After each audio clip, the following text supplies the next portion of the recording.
ਸਭ ਤੇ ਵੱਡਾ ਸਤਿਗੁਰ ਨਾਨਕ, ਜਿਨ ਕਲ ਰਾਖੀ ਮੇਰੀ। ਸਭ ਤੇ ਵੱਡਾ ਸਤਿਗੁਰ ਨਾਨਕ, ਜਿਨ ਕਲ ਰਾਖੀ ਮੇਰੀ। ਵਾਹਿਗੁਰੂ ਜੀ ਕਾ ਖਾਲਸਾ, ਵਾਹਿਗੁਰੂ ਜੀ ਕੀ ਫਤਿਹ। ਸਵਾਗਤ ਸਿੱਖ ਸੰਗਤਾਂ, ਬਾਈ ਭਾਈ, ਵੱਡ ਭਾਗਿਓ ਧੰਤਾ ਦੀ ਜੋਤ ਹੋ, ਜੋ ਕਿ ਇਸ ਵਕਤ ਜੁਗੋ ਜੁਗੇ ਅਟਲ ਗੱਦੀ ਤੇ ਸੁਖਾਈਮਾਨ ਚਵਰ ਤਖਤ ਦੀ ਮਾਲਕ ਹਾਜ਼ਰ ਨਾਜ਼ਰ ਸਤਿਗੁਰੂ ਧੰਨ ਸ੍ਰੀ ਗੁਰੂ ਗ੍ਰੰਥ ਸਾਹਿਬ ਜੀ ਮਹਾਰਾਜ ਦੀ ਪਵਿੱਤਰ ਗੋਦ ਵਿੱਚ ਬੈਠ ਕਰਕੇ ਸਤਿਗੁਰਾਂ ਦੀ ਪਵਿੱਤਰ ਗੁਰਬਾਣੀ ਦਾ ਆਨੰਦ ਮਾਣਦੇ ਹੋਏ ਆਪਣੇ ਜੀਵਨ ਦੀਆਂ ਕੁਝ ਘੜੀਆਂ ਸਫਲੀਆਂ ਬਣਾ ਰਹੇ ਹੋ, ਧੰਨਤਾ ਦੇ ਯੋਗ ਹੋ। ਆਓ ਗੁਰੂ ਚਰਨਾਂ ਵਿੱਚ ਬੈਠ ਕਰਕੇ ਸਤਿਗੁਰਾਂ ਦੇ ਪਵਿੱਤਰ ਇਤਿਹਾਸ ਸਰਵਣ ਕਰਕੇ ਲਾਜ਼ਮ ਹੈ ਕਿ ਧੰਨਤਾ ਦੇ ਯੋਗ ਬਣੀਏ। ਕੱਲ੍ਹ ਆਪ ਰੁਖੀਆਂ ਸਿੱਖ ਸੰਗਤਾਂ ਨੇ ਸਰਵਣ ਕੀਤਾ ਸੀ ਕਿ ਪਿਤਾ ਗੁਰੂ ਜੀ ਦਾ ਹੁਕਮ ਪਾ ਕਰਕੇ ਬਾਬਾ ਗੁਰਦਿੱਤਾ ਜੀ ਪਰਿਵਾਰ ਸਮੇਤ ਪਹਾੜ ਵਾਲੀ ਜਗ੍ਹਾ ਤੇ ਪਹੁੰਚ ਗਏ, ਜਿੱਥੇ ਇਸ਼ਾਰਾ ਹੁੰਦਾ ਕੀਤਾ ਸੀ ਉਸ ਜਗ੍ਹਾ ਤੇ ਪਹੁੰਚਣਾ ਕੀਤਾ ਹੈ। ਤੇ ਜਾ ਕਰਕੇ ਹੁਣ ਜਗ੍ਹਾ ਨੂੰ ਦੇਖਿਆ ਤੇ ਜਗ੍ਹਾ ਨੂੰ ਦੇਖ ਕਰਕੇ ਹੁਣ ਇਸ ਜਗ੍ਹਾ ਤੇ ਨਵੀਂ ਜਿਹੜੀ ਨਗਰੀ ਹੈ ਵਸਾਉਣ ਵਾਸਤੇ ਪਹੁੰਚੇ ਹੈ। ਮਨ ਦੇ ਵਿੱਚ ਬੜੇ ਸਾਰੇ ਖਿਆਲਾਤ ਨੇ, ਬਾਬਾ ਗੁਰਦਿੱਤਾ ਜੀ ਦੇ ਮਨ ਦੇ ਵਿੱਚ ਬੜੇ ਸਾਰੇ ਖਿਆਲਾਤ ਨੇ। ਜਿੱਦਾਂ ਹੁਣ ਪਿਤਾ ਗੁਰੂ ਜੀ ਨੇ ਸਮਝਾ ਕਰਕੇ ਭੇਜਿਆ ਸੀ, ਜਿਵੇਂ ਜਿਵੇਂ ਹੁਕਮ ਹੋਇਆ ਸੀ ਉਹਦੇ ਅਨੁਸਾਰ ਹੀ ਹੋ ਕਰਕੇ ਤੇ ਬਾਬਾ ਗੁਰਦਿੱਤਾ ਜੀ ਇਸ ਜਗ੍ਹਾ ਤੇ ਆਪਣੇ ਮਤ ਅਨੁਸਾਰ ਜਾਂ ਕਹਿ ਲਓ ਕਿ ਬੁੱਢਣ ਸ਼ਾਹ ਸੰਤ ਦੀ ਗੁਰਮਤਿ ਅਨੁਸਾਰ ਨਵੀਂ ਨਗਰੀ ਵਸਾਉਣਾ ਚਾਹੁੰਦੇ ਆ। ਆਓ ਹੁਣ ਇਸ ਤੋਂ ਅੱਗੇ ਸਰਵਣ ਕਰਾਂਗੇ ਕਿ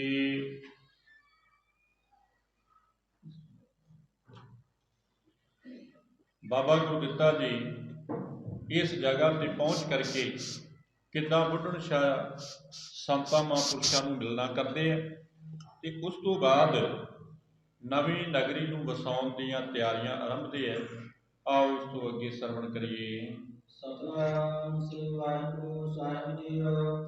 ਡੇਰਾ ਕੀਰ ਸਰਕ ਤੀਰਾ, ਤੰਬੂ ਤਾਨ ਤੇਰਾ ਬਲ ਵੀਰਾ। ਇੱਕ ਦੋ ਦਿਵਸ ਪਰਮ ਦੁਪਿਹਾਰੇ, ਪੁਰੇ ਤੋ ਖੋਜਾ ਥਾਨ ਨਿਹਾਰੇ। ਸਾਰੇ ਪੈਂਡੇ ਨੂੰ ਮੁਕਾ ਕਰਕੇ ਬਾਬਾ ਗੁਰਦਿੱਤਾ ਜੀ ਆਪਣੇ ਪਰਿਵਾਰ ਸਮੇਤ, ਆਪਣੀ ਸੈਨਾ ਸਮੇਤ ਜਿਸ ਜਗ੍ਹਾ ਤੇ ਪਹੁੰਚਣਾ ਸੀ ਉੱਥੇ ਪਹੁੰਚ ਗਏ। ਜਾ ਕਰਕੇ ਡੇਰਾ ਕਰਨਾ ਕੀਤਾ ਹੈ, 2 ਦਿਨ ਆਰਾਮ ਪ੍ਰਮਾਣ ਕਰਨਾ ਕੀਤਾ ਹੈ, ਥਕਾਵਟ ਜਿਹੜੀ ਉਹ ਦੂਰ ਕਰਨਾ ਕੀਤੀ ਹੈ ਅਤੇ ਨਾਲ ਹੀ ਨਵੀਂ ਨਗਰੀ ਨੂੰ ਵਸਾਉਣ ਵਾਸਤੇ ਇੱਥੇ ਲਾਗੇ ਚਾਗੇ ਕਈ ਜਗ੍ਹਾ ਦੇਖਣੀਆਂ ਕੀਤੀਆਂ, ਕਿਉਂਕਿ ਸਤਿਗੁਰਾਂ ਨੇ ਜਿਸ ਕਾਰਜ ਵਾਸਤੇ ਭੇਜਿਆ ਸੀ ਉਸ ਕਾਰਜ ਨੂੰ ਸੰਵਾਰਨ ਵਾਸਤੇ ਹੁਣ ਦੇਖ ਰੇਖ ਕੀਤੀ ਜਾ ਰਹੀ ਹੈ। ਉੱਪਰ ਪ੍ਰਗਟ ਕੇ ਤਬ ਗਏ, ਬੁੱਢਣ ਸਾਹਿਬ ਲੋਕਤ ਪਾਏ। ਸ੍ਰੀ ਨਾਨਕ ਬਚ ਸਿਮਰਤ ਸੋਈ, ਗੁਰ ਸੁਤਾਏ ਦੁਖਤ ਲੈ ਜੋਈ। ਇੱਦਾਂ ਫਿਰ 2 ਦਿਨ ਆਰਾਮ ਕਰਕੇ ਜਿੱਥੇ ਇੱਥੇ ਲਾਗੇ ਚਾਗੇ ਜਗ੍ਹਾ ਦੇਖੀ, ਤੀਸਰੇ ਦਿਨ ਬਾਬਾ ਗੁਰਦਿੱਤਾ ਜੀ ਆਪਣੇ ਘੋੜੇ ਤੇ ਸਵਾਰ ਹੋ ਕਰਕੇ ਪਹਾੜ ਦੇ ਉੱਪਰ ਗਏ ਹੈ। ਜਿਸ ਪਾਸੇ ਵੱਲ ਸਤਿਗੁਰਾਂ ਨੇ ਇਸ਼ਾਰਾ ਕੀਤਾ ਸੀ ਨਾ ਉਸ ਪਾਸੇ ਵੱਲ ਗਏ। ਜਦੋਂ ਹੁਣ ਬਾਬਾ ਗੁਰਦਿੱਤਾ ਜੀ ਘੋੜੇ ਤੇ ਸਵਾਰ ਹੋ ਕਰਕੇ ਉਸ ਪਾਸੇ ਵੱਲ ਗਏ, ਬੁੱਢਣ ਸ਼ਾਹ ਜੀ ਨੇ ਦੇਖਣਾ ਕੀਤਾ ਕਿ ਕੋਈ ਘੋੜੇ ਤੇ ਸਵਾਰ ਹੋ ਕਰਕੇ ਆਇਆ ਤੇ ਦੇਖ ਕਰਕੇ ਧੰਨ ਸ੍ਰੀ ਗੁਰੂ ਨਾਨਕ ਦੇਵ ਜੀ ਮਹਾਰਾਜ ਦੇ ਬਚਨ ਯਾਦ ਆ ਗਏ ਬੁੱਢਣ ਸ਼ਾਹ ਜੀ ਨੂੰ। ਜਦੋਂ ਦੇਖਿਆ ਨਾ ਬਾਬਾ ਗੁਰਦਿੱਤਾ ਜੀ ਨੂੰ ਘੋੜੇ ਤੇ ਸਵਾਰ ਹੋਇਆ ਆਇਆਂ ਨੂੰ ਦੇਖ ਕਰਕੇ ਹੁਣ ਪਿਛਲੇ ਪਾਸੇ ਨੂੰ ਇਹ ਦਿਮਾਗ ਘੁੰਮ ਗਿਆ। ਧੰਨ ਸ੍ਰੀ ਗੁਰੂ ਨਾਨਕ ਦੇਵ ਜੀ ਮਹਾਰਾਜ ਦੇ ਪ੍ਰਵਚਨ ਜਿਹੜੇ ਅਸੀਂ ਯਾਦ ਆ ਗਏ। ਜਿਵੇਂ ਜਿਵੇਂ ਸਤਿਗੁਰਾਂ ਨੇ ਬਚਨ ਕੀਤੇ ਸੀ ਉਹਨਾਂ ਨੂੰ ਯਾਦ ਕਰਕੇ ਤੇ ਆਪਣੇ ਮਨ ਦੇ ਵਿੱਚ ਬੁੱਢਣ ਸ਼ਾਹ ਜੀ ਫਿਰ ਕਿਆਸ ਅਰਾਈਆਂ ਲਗਾਉਂਦੇ ਹੈ। ਕਿਆਸ ਅਰਾਈਆਂ ਲਗਾ ਕਰਕੇ ਆਪਣੇ ਮਨ ਦੇ ਵਿੱਚ ਸਮਝਦੇ ਹੈ ਕਿ ਜਿਸ ਤਰ੍ਹਾਂ ਸਤਿਗੁਰਾਂ ਨੇ ਬਚਨ ਕਰਕੇ ਜਾਣਾ ਕੀਤਾ ਉਸੇ ਤਰ੍ਹਾਂ ਹੀ ਜਾਪਦਾ ਹੈ ਕਿ ਇਹੀ ਗੁਰੂ ਪੁੱਤਰ ਹੈ ਜਿਸ ਨੇ ਕਿ ਮੇਰੇ ਪਾਸ ਆਉਣਾ ਸੀ ਤੇ ਹੁਣ ਮੇਰੇ ਪਾਸੋਂ ਇਹ ਆ ਕਰਕੇ ਦੁੱਧ ਵੀ ਮੰਗੇਗਾ ਤੇ ਫਿਰ ਬਿਲਕੁਲ ਪੱਕਾ ਵਿਸ਼ਵਾਸ ਹੋ ਜਾਏਗਾ ਕਿ ਵਾਕਈ ਜੋ ਸਤਿਗੁਰਾਂ ਨੇ ਮੈਨੂੰ ਕਿਹਾ ਸੀ, ਸਤਿਗੁਰਾਂ ਦਾ ਪੁੱਤਰ ਮੇਰੇ ਲਾਗੇ ਆਇਆ, ਮੇਰੇ ਆ ਕਰਕੇ ਮਿਲਣਾ ਕੀਤਾ ਤੇ ਨਾਲ ਹੀ ਮੇਰੇ ਪਾਸੋਂ ਉਹਨਾਂ ਨੇ ਦੁੱਧ ਦੀ ਮੰਗ ਕਰਨਾ ਕੀਤੀ ਹੈ ਕਿ ਸੰਤ ਜੀ ਅਸੀਂ ਭੁੱਖੇ ਹਾਂ, ਸਾਨੂੰ ਭੁੱਖ ਲੱਗੀ ਹੋਈ ਹੈ, ਸਾਨੂੰ ਦੁੱਧ ਛਕਣ ਵਾਸਤੇ ਦੇਣਾ ਕਰੋ ਜੀ। ਮਾਤਨ ਕੋ ਤਬ ਤਿਆਗੋ ਸ੍ਰੀ ਗੁਰ ਕੇ ਦਰਸ਼ਨ ਅਨੁਰਾਗੋ ਕੋਰੇ ਪਰ ਬੈਠੈ ਸਵਾਰ ਸ੍ਰੀ ਗੁਰ ਦਿੱਤਾ ਚੜੇ ਪਾਰ। ਤੇ ਨਾਲ ਹੀ ਬੁੱਢਣ ਸ਼ਾਹ ਜੀ ਆਪਣੇ ਮਨ ਵਿੱਚ ਇਹ ਵਿਚਾਰ ਕਰਦੇ ਹੈ ਕਿ ਬਜ਼ੁਰਗ ਅਵਸਥਾ ਬੜੀ ਹੋ ਗਈ ਹੈ, ਵੱਡੀ ਉਮਰ ਹੋ ਗਈ ਹੈ, ਲੰਮੇਰੀ ਉਮਰਾਂ ਹੋ ਗਈ ਹੈ ਤੇ ਬੁਢਾਪੇ ਕਰਕੇ ਸਰੀਰ ਨੂੰ ਹੁਣ ਕਮਜ਼ੋਰੀ ਨੇ ਗਰਸ ਲਿਆ, ਬੁਢਾਪੇ ਨੇ ਗਰਸ ਲਿਆ ਤੇ ਇਸ ਕਰਕੇ ਹੁਣ ਮੈਂ ਸਤਿਗੁਰਾਂ ਦੇ ਦਰਸ਼ਨ ਦਾਰੇ ਕਰਾਂਗਾ ਤੇ ਨਾਲੇ ਹੁਣ ਆਪਣੇ ਪ੍ਰਾਣ ਤਿਆਗ ਜਾਵਾਂਗਾ। ਕਿਉਂਕਿ ਸਤਿਗੁਰਾਂ ਨੇ ਇਹ ਬਚਨ ਕੀਤੇ ਸੀ ਕਿ 6ਵੇਂ ਜਾਮੇ ਵਿੱਚ ਜਦੋਂ ਅਸੀਂ ਆਵਾਂਗੇ ਤੇ ਸਾਡਾ ਪੁੱਤਰ ਤੁਹਾਨੂੰ ਮਿਲਣਾ ਕਰੇਗਾ, ਉਸ ਵਕਤ ਤੁਹਾਡਾ ਅੰਤ ਹੋ ਜਾਏਗਾ। ਕਿਤਨੀ ਲੰਬੇਰੀ ਤੁਹਾਡੀ ਉਮਰ ਹੈ। ਹੁਣ ਬੁੱਢਣ ਸ਼ਾਹ ਜੀ ਨੇ ਆਪਣੇ ਮਨ ਦੇ ਵਿੱਚ ਸਭ ਕੁਝ ਵਿਚਾਰ ਲਿਆ ਕਿ ਦਰਸ਼ਨ ਕਰਾਂਗੇ, ਨਾਲੇ ਹੁਣ ਬੁਢਾਪੇ ਕਾਰਨ ਆਪਣੇ ਪ੍ਰਾਣਾਂ ਨੂੰ ਤਿਆਗ ਦੇਵਾਂਗੇ। ਕਿਉਂਕਿ ਜੋ ਆਇਆ ਸੋ ਚੱਲਸੀ ਸਭ ਕੋਈ ਆਈ ਵਾਰੀ ਹੈ। ਜਿਤਨੇ ਵੀ ਸੰਸਾਰ ਤੇ ਆਏ ਇੱਕ ਨਾ ਇੱਕ ਦਿਨ ਸਾਰਿਆਂ ਨੇ ਸਰੀਰ ਕਰਕੇ ਇਸ ਸੰਸਾਰ ਤੋਂ ਚਲੇ ਜਾਣਾ ਹੈ। ਪੱਕੇ ਤੌਰ ਤੇ ਇੱਥੇ ਕਿਸੇ ਦਾ ਟਿਕਾਣਾ ਨਹੀਂ, ਇਹ ਸੰਸਾਰ ਨਾਸ ਹੋ ਜਾਣ ਵਾਲਾ ਹੈ। ਇਸ ਵਾਸਤੇ ਬੁੱਢਣ ਸ਼ਾਹ ਜੀ ਆਪਣੇ ਮਨ ਦੇ ਵਿੱਚ ਕਈ ਤਰ੍ਹਾਂ ਦੀਆਂ ਵਿਚਾਰਾਂ ਕਰਦੇ ਹੈ। ਹੁਣ ਜਿੱਥੇ ਬੁੱਢਣ ਸ਼ਾਹ ਜੀ ਵਿਚਾਰਾਂ ਕਰ ਰਹੇ ਸੀ, ਬਾਬਾ ਗੁਰਦਿੱਤਾ ਜੀ ਆਪਣੇ ਘੋੜੇ ਤੇ ਚੜ੍ਹੇ ਚੜ੍ਹਾਏ ਫਿਰ ਉਸ ਪਾਸੇ ਵੱਲ ਨੂੰ ਜਾਣਾ ਕੀਤਾ ਜਿੱਥੇ ਕਿ ਸੰਤ ਮਹਾਂਪੁਰਸ਼ ਜੀ ਤਪ ਕਰ ਰਹੇ ਸੀ। ਬੁੱਢਣ ਸ਼ਾਹ ਜੀ ਸਮਾਧੀ ਲਗਾ ਕਰਕੇ ਬੈਠੇ ਹੋਏ ਸਨ।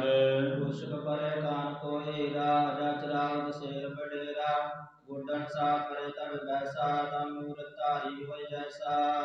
ਕਿ ਜਦੋਂ ਅੱਗੇ ਜੰਗਲ ਵੱਲ ਨੂੰ ਜਾ ਕਰਕੇ ਦੇਖਣਾ ਕੀਤਾ, ਬਾਬਾ ਗੁਰਦਿੱਤਾ ਜੀ ਨੇ ਸਭ ਤੋਂ ਪਹਿਲੋਂ ਦੇਖਿਆ ਕਿ ਇੱਕ ਸ਼ੇਰ ਜਿਹੜਾ ਕਿ ਬਾਬਾ ਜੀ ਦੀਆਂ ਬੱਕਰੀਆਂ ਨੂੰ ਚਰਾ ਰਿਹਾ। ਆਖੋ ਸਤਨਾਮ ਸ੍ਰੀ ਵਾਹਿਗੁਰੂ। ਦੇਖੋ ਕੈਸਾ ਕੌਤਕ ਹੈ। ਸ਼ੇਰ ਜਿਹੜਾ ਬੱਬਰ ਸ਼ੇਰ ਜਿਹੜਾ ਉਹ ਬੱਕਰੀਆਂ ਨੂੰ ਚਰਾ ਰਿਹਾ ਸੀ, ਉਹਨਾਂ ਦੀ ਰਾਖੀ ਕਰ ਰਿਹਾ ਸੀ।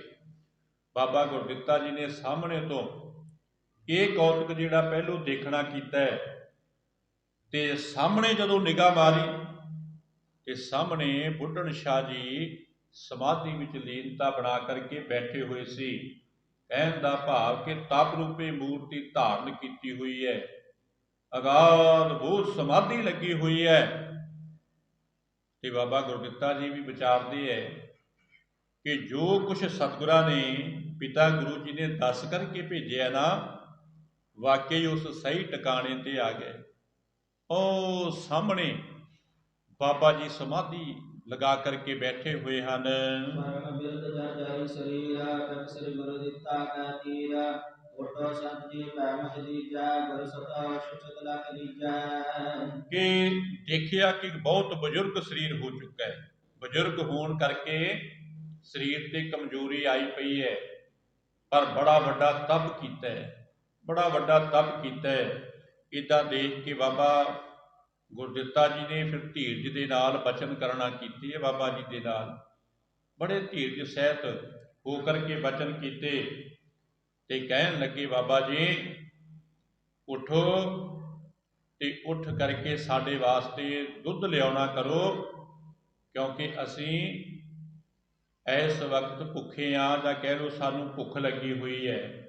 ਗੁਰ ਸੁਤ ਆਹੋਂ ਸ਼ੁੱਧਤ ਲਖ ਲੀਜੈ।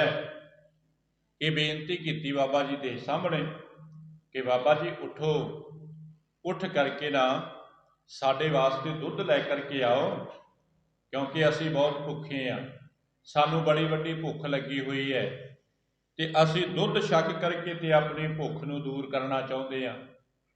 ਹੁਣ ਜਿਵੇਂ ਜਿਵੇਂ ਧੰਨ ਸ੍ਰੀ ਗੁਰੂ ਨਾਨਕ ਦੇਵ ਜੀ ਮਹਾਰਾਜ ਨੇ ਬਚਨ ਛੱਡੇ ਹੋਏ ਸੀ ਬੁੱਢਣ ਸ਼ਾਹ ਜੀ ਦੇ ਨਾਲ, ਉਦਾਂ ਹੀ ਇਹ ਸਾਰਾ ਕੌਤਕ ਵਾਪਰਦਾ ਜਾ ਰਿਹਾ ਸੀ ਤੇ ਬੁੱਢਣ ਸ਼ਾਹ ਜੀ ਆਪਣੇ ਹਿਰਦੇ ਵਿੱਚ ਵਿਚਾਰੀ ਜਾ ਰਹੇ ਸਨ। ਬਾਣੀ ਸੁਨਤ ਆਂਦਾ ਬਲੰਦੇ ਉਠ ਤੋਰਣੀ ਜੁਗ ਪਰ ਪੰਦੇ ਬੈਰ ਕਾਕੋ ਤਰੈ ਉਤਾਰੇ ਬੈਠਾ ਰਤਨ ਚਿਤ ਕੁਛ ਡਾਰੇ।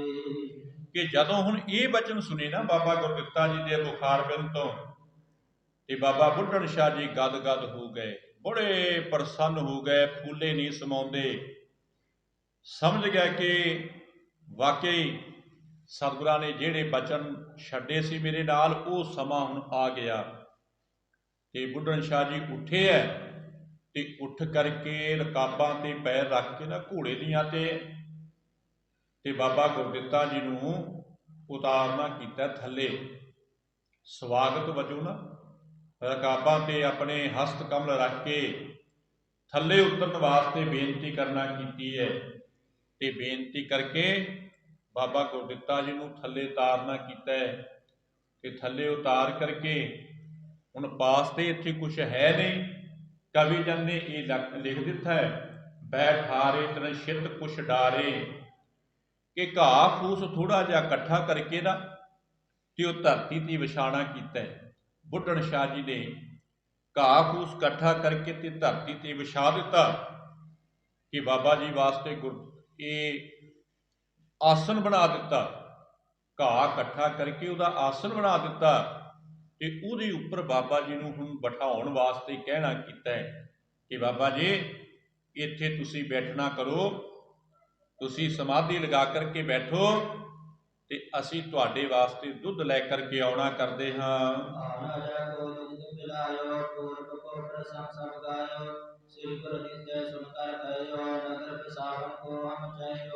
ਕਿ ਬਾਬਾ ਗੁਰਦਿੱਤਾ ਜੀ ਨੂੰ ਬਿਠਾ ਕਰਕੇ ਤੇ ਫਿਰ ਆਪਣੀਆਂ ਬੱਕਰੀਆਂ ਦਾ ਦੁੱਧ ਲਿਆ ਕਰਕੇ ਇਸ ਜਗ੍ਹਾ ਤੇ ਛਕਾਣਾ ਕੀਤਾ ਹੈ। ਜਿੱਥੇ ਹੁਣ ਦੁੱਧ ਛਕਾਇਆ ਨਾ, ਉੱਥੇ ਫਿਰ ਜੋ ਪਿਛਲੀ ਕਹਾਣੀ ਵਾਪਰੀ ਸੀ, ਜਦੋਂ ਧੰਨ ਸ੍ਰੀ ਗੁਰੂ ਨਾਨਕ ਦੇਵ ਜੀ ਮਹਾਰਾਜ ਭਾਈ ਬਾਲਾ ਤੇ ਮਰਦਾਨਾ ਸਮੇਤ ਇਹਦੇ ਲਾਗੇ ਆਏ ਸੀ, ਇਹਨੂੰ ਸਭ ਕੁਝ ਸਮਝਾ ਕਰਕੇ ਗਏ ਸੀ, ਉਹ ਸਾਰੀ ਕਹਾਣੀ ਬੁੱਢਣ ਸ਼ਾਹ ਜੀ ਨੇ ਬਾਬਾ ਜੀ ਦੇ ਨਾਲ ਸਾਂਝੀ ਕਰਨਾ ਕੀਤੀ ਹੈ। ਤੇ ਬਾਬਾ ਗੁਰਦਿੱਤਾ ਜੀ ਸੁਣ ਕਰਕੇ ਕਹਿਣ ਲੱਗੇ, ਬੁੱਢਣ ਸ਼ਾਹ ਜੀ ਅਸੀਂ ਵੀ ਇਸੇ ਵਾਸਤੇ ਹੀ ਆਏ ਹਾਂ, ਅਸੀਂ ਇਸ ਜਗ੍ਹਾ ਤੇ ਨਾ ਇੱਕ ਸੁੰਦਰ ਨਗਰੀ ਵਸਾਉਣਾ ਚਾਹੁੰਦੇ ਹਾਂ।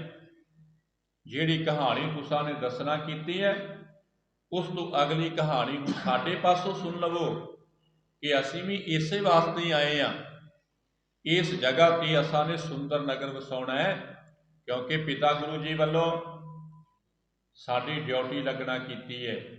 ਜਦੋਂ ਹੁਣ ਬਾਬਾ ਗੁਰਦਿੱਤਾ ਜੀ ਨੇ ਪ੍ਰਵਚਨ ਕੀਤੇ ਨਾ ਬੁੱਢਣ ਸ਼ਾਹ ਜੀ ਦੇ ਨਾਲ, ਤੇ ਬੁੱਢਣ ਸ਼ਾਹ ਜੀ ਬਿਲਕੁਲ ਹੁਣ ਆਪਣੇ ਮਨ ਦੇ ਵਿੱਚ ਸੰਤੁਸ਼ਟੀ ਕਰਕੇ ਸਮਝ ਗਏ ਹੈ ਕਿ 6ਵੇਂ ਸਰੂਪ ਵਿੱਚ ਧੰਨ ਸ੍ਰੀ ਗੁਰੂ ਹਰਗੋਬਿੰਦ ਜੀ ਮਹਾਰਾਜ ਦੇ ਸਰੂਪ ਵਿੱਚ ਆਏ ਹੈ ਕਿ ਉਹਨਾਂ ਦੇ ਗ੍ਰਹਿ ਵਿਖੇ ਇਸ ਪੁੱਤਰ ਨੇ ਜਨਮ ਲੈਣਾ ਕੀਤਾ ਤੇ ਹੁਣ ਸਾਡਾ ਅੰਤਲਾ ਸਮਾਂ ਜਾਣ ਕਰਕੇ ਸਾਡੇ ਲਾਗੇ ਆਏ ਹੈ।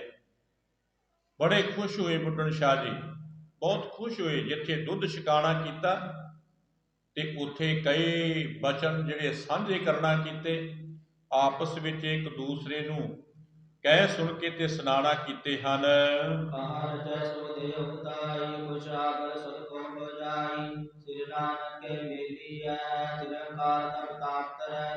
ਤੇ ਬਾਬਾ ਗੁਰਦਿੱਤਾ ਜੀ ਕਹਿ ਰਹੇ ਹੈ ਕਿ ਬੁੱਢਣ ਸ਼ਾਹ ਜੀ ਸਾਨੂੰ ਇਸ ਜਗ੍ਹਾ ਤੇ ਕੋਈ ਸੁੰਦਰ ਸਥਾਨ ਦੱਸਣਾ ਕਰੋ ਜਿੱਥੇ ਕਿ ਨਗਰੀ ਬਹੁਤ ਸੁੰਦਰ ਵਸੇਗੀ, ਕਿਉਂਕਿ ਤੁਸੀਂ ਬੜੇ ਜਪੀ ਤਪੀ ਜੇ, ਲੰਮੇਰੇ ਸਮੇਂ ਤੋਂ ਇੱਥੇ ਬੈਠ ਕਰਕੇ ਤਪ ਕਰ ਰਹੇ ਜੇ ਤੇ ਵਡੇਰੀ ਉਮਰਾਂ ਵਿੱਚ ਜੇ, ਤੁਸੀਂ ਸਿਆਣੇ ਜੇ, ਸਾਨੂੰ ਦਰਸਾਣਾ ਕਰੋ ਸੋਹਣੀ ਨਗਰੀ, ਦਰਸਾਣਾ ਕਰ ਸੋਹਣੀ ਜਗ੍ਹਾ ਦੱਸਣਾ ਕਰੋ ਜਿੱਥੇ ਕਿ ਬੜੀ ਸੁੰਦਰ ਨਗਰੀ ਵਸੇਗੀ, ਤੇ ਨਾਲੇ ਆਉਣ ਵਾਲੇ ਸਮੇਂ ਦੀ ਖਬਰ ਵੀ ਸਾਨੂੰ ਦੱਸਣਾ ਕਰ ਦਿਓ। ਆਉਣ ਵਾਲੇ ਸਮੇਂ ਦੀ ਖਬਰ ਵੀ ਜਿਹੜੀ ਉਹ ਸਮਝਾਉਣਾ ਕਰ ਦਿਓ। ਇੱਥੇ ਤੁਹਾਡੇ ਗੁਰੂ ਨਾਨਕ ਦੇਵ ਜੀ ਦੇ ਨਾਲ ਮੇਲ ਹੋਣਾ ਕੀਤੇ ਹੈ।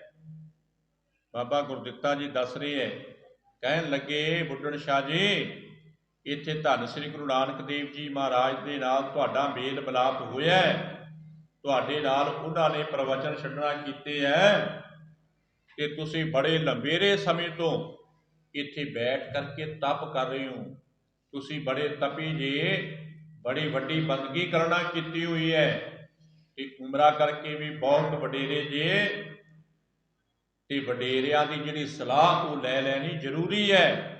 ਪਿਤਾ ਗੁਰੂ ਜੀ ਨੇ ਸਾਨੂੰ ਤੁਹਾਡੇ ਪਾਸ ਭੇਜਣਾ ਕੀਤਾ ਹੈ, ਫਿਰ ਗੁਰਮਤਿ ਅਨੁਸਾਰ ਸਾਨੂੰ ਹੁਣ ਕਿਸੇ ਸੋਹਣੀ ਜਗ੍ਹਾ ਦੀ ਦੱਸ ਪਾਣਾ ਕਰੋ ਜੀ। ਸੁਣ ਬੋਲੋ ਤਾਂ ਬੁੱਢਣ ਸਾਹੂ, ਸਤਿਗੁਰ ਕਹਿਓ ਸਗਲ ਤੁਮ ਪਾਓ, ਪੁਛ ਕਹਿ ਤੇ ਸੁਣ ਲੀਜੈ, ਇਸ ਗਿਰ ਟਿਕਰ ਨਗਰ ਕੋ ਦੀਜੈ। ਤੇ ਜਦੋਂ ਹੁਣ ਬਾਬਾ ਗੁਰਦਿੱਤਾ ਜੀ ਨੇ ਇਹ ਬਚਨ ਕਹੇ ਤੇ ਬੁੱਢਣ ਸ਼ਾਹ ਜੀ ਸੁਣ ਕਰਕੇ ਕਹਿਣ ਲੱਗੇ ਕਿ ਸਤਿਗੁਰਾਂ ਨੇ ਤੁਹਾਡੇ ਪਾਸ ਸਾਰੀ ਕਹਾਣੀ ਸਾਂਝੀ ਕਰਨਾ ਕੀਤੀ ਹੈ, ਸਾਰੀ ਗੱਲ ਤੁਹਾਡੇ ਪਾਸ ਕਹਿਣਾ ਕੀਤੀ ਹੈ, ਪਰ ਕੁਝ ਮੇਰੇ ਪਾਸੋਂ ਵੀ ਸੁਣਨਾ ਕਰ ਲਵੋ।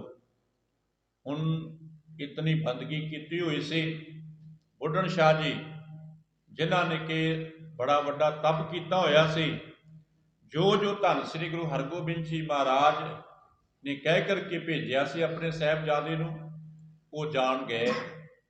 ਤੇ ਕਹਿ ਰਹੇ ਹੈ ਬਾਬਾ ਗੁਰਦਿੱਤਾ ਜੀ, ਸਤਿਗੁਰਾਂ ਨੇ ਤੁਹਾਡੇ ਨਾਲ ਬਹੁਤ ਸਾਰੇ ਪ੍ਰਵਚਨ ਕਰਨਾ ਕੀਤੇ ਹੈ, ਬਾਕੀ ਕੋਈ ਸਾਡੇ ਪਾਸੋਂ ਵੀ ਸੁਣਨਾ ਕਰੋ ਕਿ ਇਸ ਪਹਾੜ ਦੇ ਥੱਲੇ ਵਾਲੇ ਪਾਸੇ ਇੱਕ ਸੋਹਣਾ ਨਗਰ ਜਿਹੜਾ ਬਣਾਉਣਾ ਕਰੋ ਜੀ।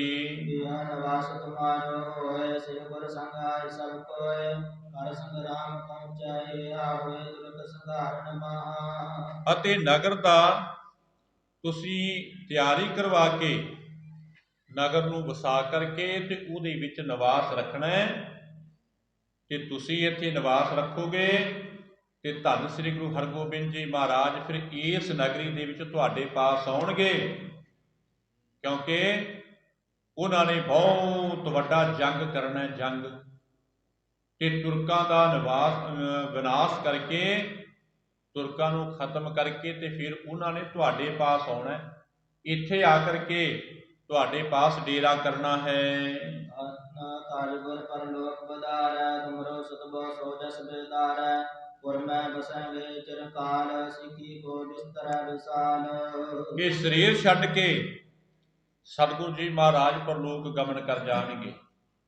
ਹੁਣ ਬੁੱਢਣ ਸ਼ਾਹ ਜੀ ਨੇ ਬਾਬਾ ਗੁਰਦਿੱਤਾ ਜੀ ਦੇ ਨਾਲ ਇਹ ਬਚਨ ਕੀਤੇ ਕਿ ਜਿੱਥੇ ਯੁੱਧ ਕਰਕੇ ਤੁਰਕਾਂ ਨੂੰ ਮਾਰ ਕਰਕੇ ਤੁਹਾਡੇ ਪਾਸ ਆਉਣਗੇ, ਇਸ ਨਗਰੀ ਦੇ ਵਿੱਚ ਸਤਿਗੁਰੂ ਜੀ ਮਹਾਰਾਜ ਸਰੀਰ ਤਿਆਗ ਜਾਣਗੇ ਅਤੇ ਤੁਹਾਡੇ ਪੁੱਤਰ ਸ੍ਰੇਸ਼ਟ ਜਸ ਫੈਲਾਉਣਗੇ ਕਿ ਇਸ ਨਗਰ ਦੇ ਵਿੱਚ ਹੀ ਉਹ ਵਸਣਗੇ ਤੇ ਸਿੱਖੀ ਦਾ ਬੜਾ ਵੱਡਾ ਵਿਸਥਾਰ ਕਰਨਗੇ। ਬੁੱਢਣ ਸ਼ਾਹ ਜੀ ਇਹ ਕਹਿਣਾ ਚਾਹੁੰਦੇ ਸੀ ਕਿ ਉਹਨਾਂ ਤੋਂ ਬਾਅਦ ਤੁਹਾਡੇ ਸਾਹਿਬਜ਼ਾਦੇ ਗੁਰਤਾ ਗੱਦੀ ਦੇ ਵਾਰਸ ਬਣ ਜਾਣਗੇ। ਸ੍ਰੀ ਨਾਨਕ ਬਾ ਸਿਮਰਨ ਕਰ, ਸ੍ਰੀ ਹਰਗੋਬਿੰਦ ਦਰਸ਼ਨ ਕਰ, ਗੁਰ ਕਰਨਾ ਤੇ ਕੀਨ ਕਮਾਈ, ਨਿਕਟ ਪਹੁੰਚੋ ਚਰਨ ਮਨਾਈ। ਹੁਣ ਬੁੱਢਣ ਸ਼ਾਹ ਜੀ ਕੀਤੀ ਹੋਈ ਕਮਾਈ ਅਨੁਸਾਰ, ਕੀਤੇ ਹੋਏ ਤਪ ਅਨੁਸਾਰ ਬਾਬਾ ਗੁਰਦਿੱਤਾ ਜੀ ਦੇ ਨਾਲ ਪ੍ਰਵਚਨ ਕਰੀ ਜਾ ਰਹੇ ਸੀ। ਬਾਬਾ ਗੁਰਦਿੱਤਾ ਜੀ ਦੇ ਨਾਲ ਪ੍ਰਵਚਨ ਕਰੀ ਜਾ ਰਹੇ ਸੀ ਕਿ ਇਸ ਜਗ੍ਹਾ ਤੇ ਬੜਾ ਵੱਡਾ ਤੁਹਾਡੇ ਸਾਹਿਬਜ਼ਾਦੇ ਜਸ ਫੈਲਾਉਣਗੇ, ਬੜੀ ਸਾਰੀ ਸਿੱਖੀ ਦਾ ਪ੍ਰਚਾਰ ਕਰਨਗੇ, ਤੇ ਮੈਂ ਧੰਨ ਸ੍ਰੀ ਗੁਰੂ ਨਾਨਕ ਦੇਵ ਜੀ ਮਹਾਰਾਜ ਦੇ ਉਹਨਾਂ ਬਚਨਾਂ ਨੂੰ ਹੁਣ ਯਾਦ ਕਰਦਾ ਜਿਹੜੇ ਕਿ ਉਹ ਮੇਰੇ ਨਾਲ ਬਚਨ ਕਰਕੇ ਗਏ ਸੀ, ਤੇ ਉਹਨਾਂ ਦੇ ਹੁਕਮ ਅਨੁਸਾਰ ਸਵੇ ਸਤਨਾਮ ਦਾ ਸਿਮਰਨ ਕਰਨਾ ਕੀਤਾ ਹੈ। ਅਤੇ ਮੇਰੇ ਉੱਤੇ ਕਿਰਪਾ ਹੋਏਗੀ, ਸਤਿਗੁਰੂ ਜੀ ਮਹਾਰਾਜ ਤੁਹਾਡੇ ਪਾਸ ਆਉਣਗੇ ਤੇ ਮੈਂ ਧੰਨ ਸ੍ਰੀ ਗੁਰੂ ਹਰਗੋਬਿੰਦ ਜੀ ਮਹਾਰਾਜ ਦੇ ਦਰਸ਼ਨ ਦਿਦਾਰੇ ਕਰਾਂਗਾ। ਕਿਉਂਕਿ ਧੰਨ ਸ੍ਰੀ ਗੁਰੂ ਨਾਨਕ ਦੇਵ ਜੀ ਮਹਾਰਾਜ ਮੇਰੇ ਨਾਲ ਇਹ ਬਚਨ ਕਰਕੇ ਗਏ ਸੀ ਕਿ 6ਵੇਂ ਜਾਮੇ ਵਿੱਚ ਅਸੀਂ ਆਵਾਂਗੇ ਤੇ ਫਿਰ ਤੁਹਾਨੂੰ ਦਰਸ਼ਨ ਦਿਦਾਰੇ ਦੇਵਾਂਗੇ ਤੇ ਉਸ ਤੋਂ ਬਾਅਦ ਤੁਸੀਂ ਪਰਲੋਕ ਗਮਨ ਕਰੋਗੇ। ਇਤਨੀ ਲੰਬੇਰੀ ਤੁਹਾਡੀ ਉਮਰ ਹੈ, ਇਤਨੀ ਲੰਬੇਰੀ ਤੁਹਾਡੀ ਉਮਰ ਹੈ ਕਿ ਫਿਰ ਤੁਸੀਂ ਅਕਾਲ ਚਲਾਣਾ ਕਰੋਗੇ। ਹੁਣ ਸਤਿਗੁਰੂ ਜੀ ਮਹਾਰਾਜ ਦੀ ਕਿਰਪਾ ਦੇ ਨਾਲ ਅਸੀਂ ਲੰਬੇਰੇ ਸਮੇਂ ਤੋਂ ਇਹ ਕਮਾਈ ਕਰਨਾ ਕੀਤੀ ਹੈ। ਉਹਨਾਂ ਦੀ ਰਹਿਮਤ ਦੇ ਨਾਲ, ਉਹਨਾਂ ਦੀ ਕਿਰਪਾ ਦੇ ਨਾਲ, ਉਹਨਾਂ ਦੀ ਬਖਸ਼ਿਸ਼ ਦੇ ਨਾਲ ਅਸੀਂ ਹੁਣ ਤੱਕ ਸਤਨਾਮ ਦਾ ਸਿਮਰਨ ਕਰਨਾ ਕੀਤਾ ਹੈ। ਤੇ ਮੈਂ ਸਤਿਗੁਰਾਂ ਦੇ ਪਾਸ ਪਹੁੰਚ ਕਰਕੇ ਉਹਨਾਂ ਦੇ ਚਰਨਾਂ ਦੀ ਪੂਜਾ ਕਰਾਂਗਾ। ਸ੍ਰੀ ਗੁਰੂ ਦਿੱਤੇ ਸੁਣ ਸਭ ਕਾਨ, ਉਤਰੇ ਗਿਰਤੇ ਤਬ ਚਲੇ ਆਏ, ਲੱਗੇ ਬਿਲੋਕਨ ਥਾਨ ਸੁਆਈ। ਤੇ ਹੁਣ ਏਦਾਂ ਬੁੱਢਣ ਸ਼ਾਹ ਜੀ ਕਹਿ ਕਰਕੇ ਨਾ ਬਚਨ ਕਰਕੇ ਬਾਬਾ ਗੁਰਦਿੱਤਾ ਜੀ ਦੇ ਨਾਲ ਚੁੱਪ ਕਰ ਗਏ, ਮੌਨ ਧਾਰ ਲਿਆ। ਕਹਿਣ ਦਾ ਭਾਵ ਕਿ ਕੁਛ ਵੀ ਇਸ ਤੋਂ ਬਾਅਦ ਬੋਲਣਾ ਨਹੀਂ ਕੀਤਾ। ਜੋ ਧੰਨ ਸ੍ਰੀ ਗੁਰੂ ਨਾਨਕ ਦੇਵ ਜੀ ਮਹਾਰਾਜ ਪ੍ਰਵਚਨ ਕਰ ਗਏ ਸੀ, ਉਹ ਸਾਰੇ ਬਚਨ ਬਾਬਾ ਗੁਰਦਿੱਤਾ ਜੀ ਦੇ ਨਾਲ ਸਾਂਝੇ ਕਰਕੇ ਚੁੱਪ ਕਰਕੇ ਮੌਨ ਧਾਰ ਲਿਆ। ਤੇ ਬਾਬਾ ਗੁਰਦਿੱਤਾ ਜੀ ਸਭ ਕੁਝ ਸੁਣ ਕੇ ਸਮਝ ਗਏ ਤੇ ਫਿਰ ਬਾਬਾ ਗੁਰਦਿੱਤਾ ਜੀ ਪਹਾੜ ਤੋਂ ਥੱਲੇ ਨੂੰ ਉਤਰੇ ਹੈ, ਆਪਣੇ ਘੋੜੇ ਤੇ ਸਵਾਰ ਹੋਏ ਤੇ ਬਾਬਾ ਗੁਰਦਿੱਤਾ ਜੀ ਨੇ ਫਿਰ ਥੱਲੇ ਨੂੰ ਆਉਣਾ ਕੀਤਾ ਹੈ। ਥੱਲੇ ਆ ਕਰਕੇ ਤੇ ਫਿਰ ਬਾਬਾ ਜੀ ਨੇ ਸਥਾਨ ਦੀ ਭਾਲਣਾ ਕੀਤੀ ਹੈ, ਸਥਾਨ ਦੇਖਣਾ ਕੀਤਾ ਹੈ। ਜਿਸ ਪਾਸੇ ਵੱਲ ਬੁੱਢਣ ਸ਼ਾਹ ਜੀ ਨੇ ਇਸ਼ਾਰਾ ਕੀਤਾ ਸੀ ਨਾ, ਉਸ ਜਗ੍ਹਾ ਤੇ ਆ ਕਰਕੇ ਫਿਰ ਜਗ੍ਹਾ ਦੀ ਭਾਲ ਕਰਨਾ ਕੀਤੀ ਹੈ। ਹਰੀ ਕਰਮ ਜੋਰ ਬਲਵਾਏ, ਸਤਨਾਮ ਕੈ ਗੁਰੂ ਮਨਾਏ, ਬਾਟੋ ਸਮੈ ਭਵਿਸ਼ਟਾਨ, ਟਾਕ ਲਗਾਇਓ ਆਪਣੇ ਪਾਨ। ਕਿ ਜਗ੍ਹਾ ਦੇਖ ਕਰਕੇ ਕਾਰੀਗਰ ਤੇ ਮਜ਼ਦੂਰ ਜਿਹੜੇ ਸੀ ਉਹ ਬਾਬਾ ਗੁਰਦਿੱਤਾ ਜੀ ਨੇ ਬੁਲਾਉਣਾ ਕੀਤੇ ਹੈ। ਸਾਰਿਆਂ ਨੂੰ ਬੁਲਾਇਆ ਗਿਆ ਜਗ੍ਹਾ ਦੀ ਪਸੰਦੀ ਕਰਕੇ ਤੇ ਬਾਬਾ ਗੁਰਦਿੱਤਾ ਜੀ ਨੇ ਨਗਰੀ ਵਸਾਉਣ ਵਾਸਤੇ ਪਹਿਲੋਂ ਸਤਿਗੁਰਾਂ ਦੇ ਨਾਮ ਦੀ ਅਰਾਧਨਾ ਕੀਤੀ ਹੈ। ਧੰਨ ਸ੍ਰੀ ਗੁਰੂ ਨਾਨਕ ਦੇਵ ਜੀ ਮਹਾਰਾਜ ਤੋਂ ਲੈ ਕੇ 6ਵੇਂ ਪਾਤਸ਼ਾਹ ਤੱਕ ਨਾਮ ਲੈ ਕਰਕੇ ਅਰਦਾਸੇ ਸੋਧਣਾ ਕੀਤੇ ਤੇ ਆਪਣੇ ਹੱਥੀਂ ਇਸ ਨਗਰੀ ਦਾ ਟੱਕ ਲਗਾਣਾ ਕੀਤਾ। ਬਾਬਾ ਗੁਰਦਿੱਤਾ ਜੀ ਨੇ ਇਸ ਨਗਰੀ ਦਾ ਆਪਣੇ ਹਸਤ ਕਮਲਾਂ ਦੇ ਨਾਲ ਟੱਕ ਲਗਾਣਾ ਕੀਤਾ ਅਤੇ ਬਹੁਤ ਸਾਰਾ ਮਿੱਠਾ ਪ੍ਰਸ਼ਾਦ ਜਿਤਨੀਆਂ ਵੀ ਉੱਥੇ ਸੰਗਤਾਂ ਪਹੁੰਚੀਆਂ ਹੋਈਆਂ ਸੀ ਸਾਰਿਆਂ ਦੇ ਵਿੱਚ ਖੁੱਲੇ ਗੱਫੇ ਵਰਤਾਣਾ ਕੀਤੇ ਹਨ। ਰਚਨ ਲਗੇ ਕਾਰੀਗਰ ਕਰੇ, ਸੁੰਦਰ ਮੰਦਰ ਬਾਬਿਦ ਚੀਨੇ, ਜੈ ਕਹਿੰਦੇ ਕਨ ਲੋਕ ਬਸਾਏ, ਗੁਰਪੁਰ ਜਾਨ ਪੈ ਸਮੁਦਾਏ। ਬਹੁਤ ਕਾਰੀਗਰ ਤੇ ਮਜ਼ਦੂਰ ਲਗਾ ਦਿੱਤੇ ਤੇ ਇਸ ਨਗਰੀ ਦੀ ਚਣਵਾਈ ਸ਼ੁਰੂ ਕਰਵਾਉਣਾ ਕੀਤੀ ਹੈ। ਬੜੇ ਸੋਹਣੇ ਢੰਗ ਦੇ ਨਾਲ ਇਹਨਾਂ ਕਾਰੀਗਰਾਂ ਨੇ ਸੁੰਦਰ ਸੁੰਦਰ ਘਰ ਬਣਾਉਣਾ ਕੀਤੇ ਹੈ। ਗੁਰੂ ਕੀਆਂ ਸਿੱਖ ਸੰਗਤਾਂ ਵਾਸਤੇ ਵਸੇਬਾ ਕਰਨ ਵਾਸਤੇ ਸੁੰਦਰ ਸੁੰਦਰ ਘਰ ਜਿਹੜੇ ਹੈ, ਸੋਹਣੇ ਸੋਹਣੇ ਘਰ ਜਿਹੜੇ ਉਹ ਬਣਾਉਣਾ ਕੀਤੇ ਹੈ। ਤੇ ਬਾਬਾ ਗੁਰਦਿੱਤਾ ਜੀ ਨੇ ਫਿਰ ਸੁਨੇਹੇ ਭੇਜ ਕਰਕੇ ਆਪਣੇ ਸਿੱਖਾਂ ਨੂੰ ਭੇਜ ਕਰਕੇ ਸਿੱਖ ਸੰਗਤਾਂ ਨੂੰ ਬੁਲਾ ਕੇ ਤੇ ਇਸ ਨਗਰੀ ਦੇ ਵਿੱਚ ਵਸਾਣਾ ਕੀਤਾ ਹੈ ਕਿ ਬਈ ਜਿਹੜੇ ਇਸ ਨਗਰੀ ਦੇ ਵਿੱਚ ਆ ਕਰਕੇ ਵਸਣਗੇ ਉਹ ਮੂੰਹੋਂ ਮੰਗੀਆਂ ਮੁਰਾਦਾਂ ਪਾ ਲੈਣਗੇ, ਉਹ ਵੱਡੇ ਭਾਗਾਂ ਵਾਲੇ ਹੋ ਜਾਣਗੇ। ਤੇ ਜਿਵੇਂ ਜਿਵੇਂ ਹੁਣ ਸਤਿਗੁਰਾਂ ਦੇ ਸਾਹਿਬਜ਼ਾਦੇ ਦੇ ਸੁਨੇਹੇ ਸੁਣੇ ਤੇ ਗੁਰੂ ਪਿਆਰੇ ਫਿਰ ਪਰਿਵਾਰਾਂ ਸਮੇਤ ਇਸ ਨਗਰੀ ਵਿੱਚ ਆਉਣ ਲੱਗੇ ਹੈ। ਕਵੀ ਜਨ ਕਹਿ ਰਿਹਾ ਗੁਰਪੁਰ ਜਾਨ ਭੈ ਸਮੁਦਾਏ ਕਿ ਇਸ ਨਗਰੀ ਵਿੱਚ ਆਉਣ ਵਾਸਤੇ ਬੜੀਆਂ ਸਾਰੀਆਂ ਸੰਗਤਾਂ ਜੁੜ ਗਈਆਂ, ਬੜੀਆਂ ਸਾਰੀਆਂ ਸੰਗਤਾਂ ਜੁੜ ਗਈਆਂ। ਧੰਨ ਸ੍ਰੀ ਗੁਰੂ ਨਾਨਕ ਦੇਵ ਜੀ ਮਹਾਰਾਜ ਦੇ ਘਰ ਦੀ ਸਿਫਤ ਸਲਾਹ ਸੁਣ ਕੇ, ਨਾਮ ਸੁਣ ਕੇ ਤੇ ਸਾਰੇ ਪ੍ਰਸੰਨ ਹੋਏ। ਬਈ ਜੇ ਸਾਨੂੰ ਸਤਿਗੁਰਾਂ ਦੀ ਨਗਰੀ ਵਿੱਚ ਵਸਣਾ ਮਿਲ ਜਾਏ ਤੇ ਹੋਰ ਅਸੀਂ ਕੀ ਚਾਹੁੰਦੇ ਆ? ਸਦਾ ਹੀ ਸਤਿਗੁਰਾਂ ਦੇ ਚਰਨ ਪਰਸ ਕੇ ਆਪਣਾ ਜੀਵਨ ਸਫਲਾ ਕਰ ਲਵਾਂਗੇ। ਸ੍ਰੀ ਗੁਰੂ ਦਿੱਤਾ ਸਭ ਸੁਖ ਦੇਖੈ, ਨਰ ਸਕੇਲ ਕਰ ਤਾਮ ਵਸੈ ਕੈ, ਬਸੇ ਆਪੀ ਬਹੁ ਸੁਖ ਪਾਏ, ਸਭ ਕੀ ਸੁਧ ਸੁਭਾਰਤ ਚਲਾਈ। ਕਿ ਬਾਬਾ ਗੁਰਦਿੱਤਾ ਜੀ ਨੇ ਸਾਰੇ ਸੁਖ ਦੇਣਾ ਕੀਤੇ, ਜੋ ਜੋ ਵੀ ਸੰਗਤਾਂ ਨੂੰ ਚਾਹੀਦਾ ਸੀ ਸਭ ਕੁਝ ਦੇ ਕਰਕੇ ਜਿੱਥੇ ਉਹਨਾਂ ਨੂੰ ਵਸਾਇਆ, ਉੱਥੇ ਹੁਣ ਬਾਬਾ ਗੁਰਦਿੱਤਾ ਜੀ ਨੇ ਵੀ ਆਪਣਾ ਨਿਵਾਸ ਸਥਾਨ ਇਸ ਨਗਰੀ ਦੇ ਵਿੱਚ ਹੀ ਰੱਖਣਾ ਕੀਤਾ। ਇਹਨਾਂ ਸਾਰੀਆਂ ਸੰਗਤਾਂ ਦੇ ਵਿੱਚ ਹੀ ਬਾਬਾ ਗੁਰਦਿੱਤਾ ਜੀ ਨੇ ਆਪਣੇ ਪਰਿਵਾਰ ਸਮੇਤ ਫਿਰ ਇੱਥੇ ਨਿਵਾਸ ਕਰਨਾ ਕੀਤਾ ਅਤੇ ਸਾਰੇ ਪਾਸੇ ਦੀ ਬਾਬਾ ਗੁਰਦਿੱਤਾ ਜੀ ਦੇਖਭਾਲ ਕਰਦੇ ਹੈ। ਕਹਿਣ ਦਾ ਭਾਵ ਕਿ ਕਿਸੇ ਤਰ੍ਹਾਂ ਦਾ ਕਿਸੇ ਨੂੰ ਦੁਖਾਂਤ ਨਹੀਂ ਆਉਣ ਦਿੰਦੇ, ਕਿਸੇ ਤਰ੍ਹਾਂ ਦਾ ਦੁਖਾਂਤ ਨਹੀਂ ਆਉਣ ਦਿੰਦੇ। ਸਤਿਗੁਰੂ ਜੀ ਮਹਾਰਾਜ ਪੰਚਮ ਪਾਤਸ਼ਾਹ ਨੇ ਧਨਾਸਰੀ ਰਾਗ ਵਿੱਚ ਕੀ ਫਰਮਾਨ ਕੀਤਾ? ਤੁਮ ਦਾਤੀ ਠਾਕੁਰ ਪ੍ਰਤਪਾਲਕ, ਨੈਕ ਖਸਮ ਹਮਾਰੇ, ਨਿਮਖ ਨਿਮਖ ਤੁਮਹੀ ਪ੍ਰਤਪਾਲੋ, ਹਮ ਬਾਰਕ ਤੁਮਰੇ ਧਾਰੇ। ਕਿ ਉਹ ਅਕਾਲ ਪੁਰਖ ਵਾਹਿਗੁਰੂ ਸੱਚੇ ਪਾਤਸ਼ਾਹ ਸਾਰਿਆਂ ਦਾ ਮਾਲਕ ਹੈ, ਸਾਰਿਆਂ ਨੂੰ ਰੋਜੀ ਰੋਟੀ ਦੇਣ ਵਾਲਾ ਹੈ, ਸਭ ਤੋਂ ਸ੍ਰੇਸ਼ਟ ਹੈ ਤੇ ਸਾਰਿਆਂ ਨੂੰ ਦਾਤਾ ਦੇਣ ਵਾਲਾ ਹੈ। ਇੱਕ ਪਲ ਪਲ ਦੇ ਵਿੱਚ ਸਾਰਿਆਂ ਦੀ ਉਹ ਸਾਰ ਲੈਂਦਾ ਹੈ, ਸਾਰਿਆਂ ਦੀ ਸਾਰ ਲੈਂਦਾ ਹੈ। ਰੋਜੀ ਰੋਟੀ ਉਹੀ ਦੇਣ ਵਾਲਾ ਹੈ, ਕੋਈ ਮਨੁੱਖ ਦੇਣ ਵਾਲਾ ਨਹੀਂ। ਇਹ ਬਹਾਨਾ ਬਣਾ ਕਰਕੇ ਪਰਮੇਸ਼ਰ ਤੇ ਸਾਰਿਆਂ ਦੀ ਪਰਵਰਿਸ਼ ਕਰਦਾ ਹੈ। ਹੁਣ ਬਾਬਾ ਗੁਰਦਿੱਤਾ ਜੀ ਸਤਿਗੁਰਾਂ ਦੇ ਸਾਹਿਬਜ਼ਾਦੇ ਕਿਸੇ ਤਰ੍ਹਾਂ ਦਾ ਕਿਸੇ ਨੂੰ ਦੁਖਾਂਤ ਨਹੀਂ ਆਉਣ ਦਿੰਦੇ, ਹਰ ਪੱਖ ਤੋਂ ਸਾਰਿਆਂ ਦੀ ਦੇਖ ਰੇਖ ਕਰਦੇ ਹੈ। ਬੜੇ ਸੋਹਣੇ ਢੰਗ ਦੇ ਨਾਲ ਸਾਰਿਆਂ ਨੂੰ ਜੋ ਕੁਝ ਚਾਹੀਦਾ ਹੈ ਉਹੀ ਕੁਝ ਦੇਣਾ ਕਰਦੇ ਹਨ।